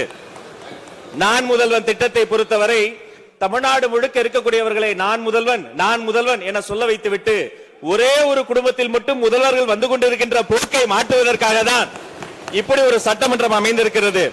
தமிழ்நாடு வரலாற்றில் முதல் முறை முதலமைச்சர் மட்டுமல்ல, மாண்புமிகு சி ஜோசப் விஜய் அவர்கள் முதல் முறையிலேயே முதலமைச்சராக இருக்கிறார். அவருக்கு பிறந்தநாள் வாழ்த்துக்களையும் சொல்லிக் கொண்டு, நிதி ஆயோக் கூட்டத்தில் மாண்புமிகு முதல்வர் சொன்னதெல்லாம் 40 நாட்கள் நீங்கள் செய்திருக்க முடியாது, அது திமுக தான் காரணம் என்று சொன்னார்கள். நானும் அதை தான் சொல்கிறேன். இன்று அவர் சொன்ன சட்டம் ஒழுங்கு, போதை பொருள் எல்லா பிரச்சனைக்கும் 5 ஆண்டு காலமாக அவர்கள் செய்த திமுக ஆட்சி தான் காரணமாக இருக்க முடியும் என்பதையும் சுட்டிக்காட்டிக் கொள்கிறேன். பள்ளி மாணவர்கள், ஒரு கல்வித்துறை அமைச்சர் நான், பள்ளி மாணவர்களினுடைய புத்தக பையிலே அன்றைய முதல்வர் ஸ்டாலின் படத்தை நாங்கள் போடவே இல்லையே என்று பெருமையாக சொன்னார். அப்புறம் ஏன் சார் லேப்டாப்ல மட்டும் அந்த படத்தை போட்டீங்க? நீங்க லேப்டாப்பில் போட்ட படத்தை எங்கள் மாணவர்கள் திண்ணர் வைத்து அழித்து விட்ட காட்சிகளும் சமூக வலைதளத்தில் பார்த்து கொண்டுதான் இருக்கிறோம். ஒரு வரியில் சொல்லுகிறேன், கோயில் பிரச்சனையை முத்தமிழறிஞர் டாக்டர் கலைஞரினுடைய வசனத்தையே சொல்கிறேன். நாங்கள் கோயில் கூடாது என்று சொல்லவில்லை, கோயில் கொடியவர்களின் கூடாரமாக மாறிவிடக் கூடாது என்றுதான் சொல்லுகிறோம். தூய்மை தொழிலாளர்களை இன்றே பார்த்து விட்டதாக முன்னாள் முதல்வர் பார்த்து விட்டதாக சொல்கிறார்கள். எங்கள் கேள்வியே அதுதான். 10 நாட்கள் ஒரு வாய் சாப்பிடாமல் உண்ணானும் இருந்த போது நானும் எனது சகோதரர்கள் அண்ணன் ஆனந்தும் மாதவம் போய் பார்த்தோமே. இன்று தூய்மை தேவதைகளை பார்க்கிற திரு ஸ்டாலின் அவர்கள் அன்னைக்கு ஏன் சார் பார்க்கல? ரிப்பன் மாளிகைக்கு அட்ரஸ் தெரியலையா? எப்படி போக வேண்டும் என்ற பாதை தெரியவில்லையா? தமிழ்நாடு எத்தனையோ திருடர்களை பார்த்திருக்கிறது. அலிபாபாவும் 40 திருடர்களையும் கூட பார்த்திருப்பீர்கள். அலிபாபாவும் ஃபியூஸ் கேரிய திருடர்களையும் இப்போதுதான் எங்களுடைய மின்சாரத்துறை அமைச்சர் பார்த்துக் கொண்டிருக்கிறார். அதை குறித்த நடவடிக்கை எடுக்கப்பட்டுக் கொண்டிருக்கிறது. அவர்கள் மின்வெட்டை குறித்து சொன்னதற்கு மாண்புமிகு புரட்சி தலைவி அம்மா அவர்கள் இதே மாமன்றத்தில் சொன்ன ஒரு வரியை சுட்டிக்காட்ட ஆசைப்படுகிறேன். இந்த மாமன்றத்திலே தமிழ்நாட்டிற்கு மின்சார தடையை அறிமுகம் செய்த திமுக எதற்கு மின்சார தடையை பற்றி பேசுகிறது என்று அவர் கேட்டார். கலைஞர் வண்ண தொலைக்காட்சி கொடுத்தார்கள், அந்த நாட்களை பார்க்க முடியாது. கலைஞர் வண்ண தொலைக்காட்சி கரண்ட் இல்லாம கருப்பு வெள்ளையா பிளாக் அண்ட் ஒயிட்டாவே போன அந்த காலங்களை எல்லாம் மறந்துவிட்டு ஆதாரம் இல்லாமல் உண்மைக்கு புறமான செய்திகளை மாமன்றத்தில் அவர்கள் சொல்வதை இதோடு நிறுத்திக் கொள்ள வேண்டும். நேரலையை குறித்து கேட்டார்கள். எனக்கு ஆச்சரியமாக இருக்கிறது. 3 ஆண்டு காலமாக ஒரு தொழில்நுட்ப கோளாறாக அன்றைய சபாநாயகர் நேரலையை இருட்டடிப்பு செய்து விட்டார்.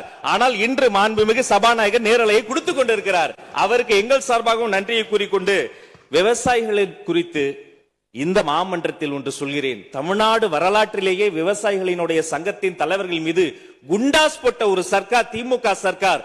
ஆனால் அவர்கள் கண்ணீரை போக்க நாங்கள் போராடி கொண்டிருக்கிறோம்.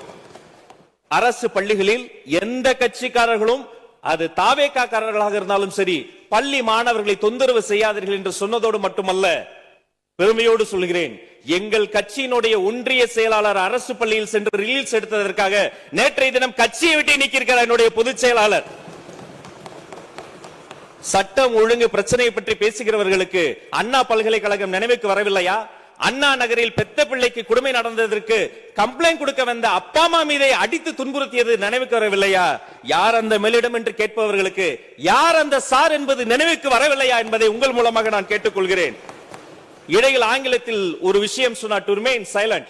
I want to quote Walter.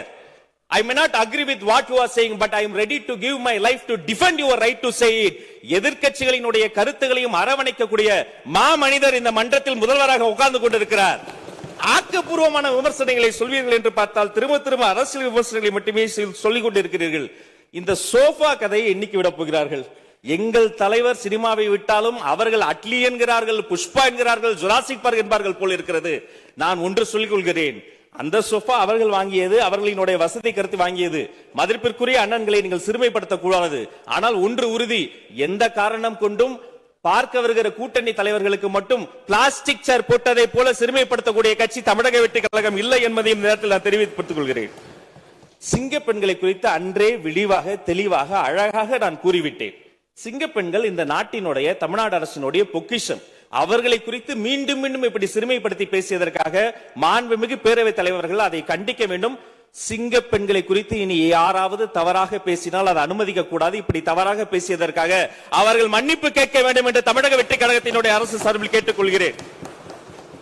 வாக்குறுதிகளை பற்றியெல்லாம் பேசினார்கள். பொதுவாக வாக்குறுதிகள் சர்வதேச அளவில் பொலிட்டிக்கல் பினாமினல் எப்படி உருவாகிறது? ஒரு பிரச்சனை, அந்த பிரச்சனைக்கான ஒரு சொல்யூஷன்ஸ், அதை எந்த பொலிட்டிக்கல் இன்டர்ஃபரன்ஸ் இல்லாமல் செயல்படுத்தக்கூடிய ஒரு செயல்முறை, பின்பு வரக்கூடிய அந்த வெற்றியை ரோடு போடுவோம் என்று சொல்லி ரோடு போட்டதை காண்பித்து எக்ஸிபிட் செய்து அவர்கள் முன்னோக்கி செல்வார்கள். ஆனா இங்க பொறுத்த வரைக்கும் நாம தமிழ்நாட்டில் இதுவரைக்கும் ஆண்டவர்கள் பிரச்சனையை ஐடென்டிஃபை பண்ணி சொல்லவே மாட்டாங்க. ஏன் தெரியுமா? அந்த பிரச்சனையே அவங்கதான். அவங்களே அவங்களை ஐடென்டிஃபை பண்ணி எப்படி சொல்ல முடியும்? சரி, அதுக்கு பாசிபிள் சொல்யூஷன் சொல்லி பொலிட்டிக்கல் இன்டர்ஃபரன்ஸ் இல்லாம அதை செயல்படுத்த முடியுமா? ஒரு முனிசிபல் கவுன்சிலர் தொடங்கி மாண்புமிகு அமைச்சரினுடைய வீட்டில் இருக்கிறவர்கள் வரைக்கும் கமிஷன் மீது கமிஷன் அடித்து அந்த ப்ராஜெக்டே முடியாது. கடைசியில் எதை விளம்பரம் செய்வது? அந்த திட்டத்தினுடைய வெற்றியையா? எதை விளம்பரம் செய்வது என்றே தெரியாமல் தங்கள் தலைவரை, அதுவும் ஒரு குடும்பத்தை மட்டுமே வெறித்தனமாக விளம்பரம் செய்து செய்தி விளம்பரத்துறையின் கஜானாவை துடைத்து வைத்து சென்றிருக்கிறார்கள் என்பதையும் இந்த மாவட்டத்துக்கு தெரியப்படுத்த நான் கடமைப்பட்டிருக்கிறேன். இன்னும் ஒவ்வொரு வரியிலும் ஆக்கப்பூர்வமாக அறிவியல் பூர்வமாக எதையாவது சொல்வார்களும் நான் தேடி தேடி பார்த்தேன். அவராக 40 நாட்கள் தேடி பார்த்து ஏமாற்றம் அடைந்தார். நான் 40 நிமிடத்திலேயே ஏமாற்றம் அடைந்து விட்டேன்.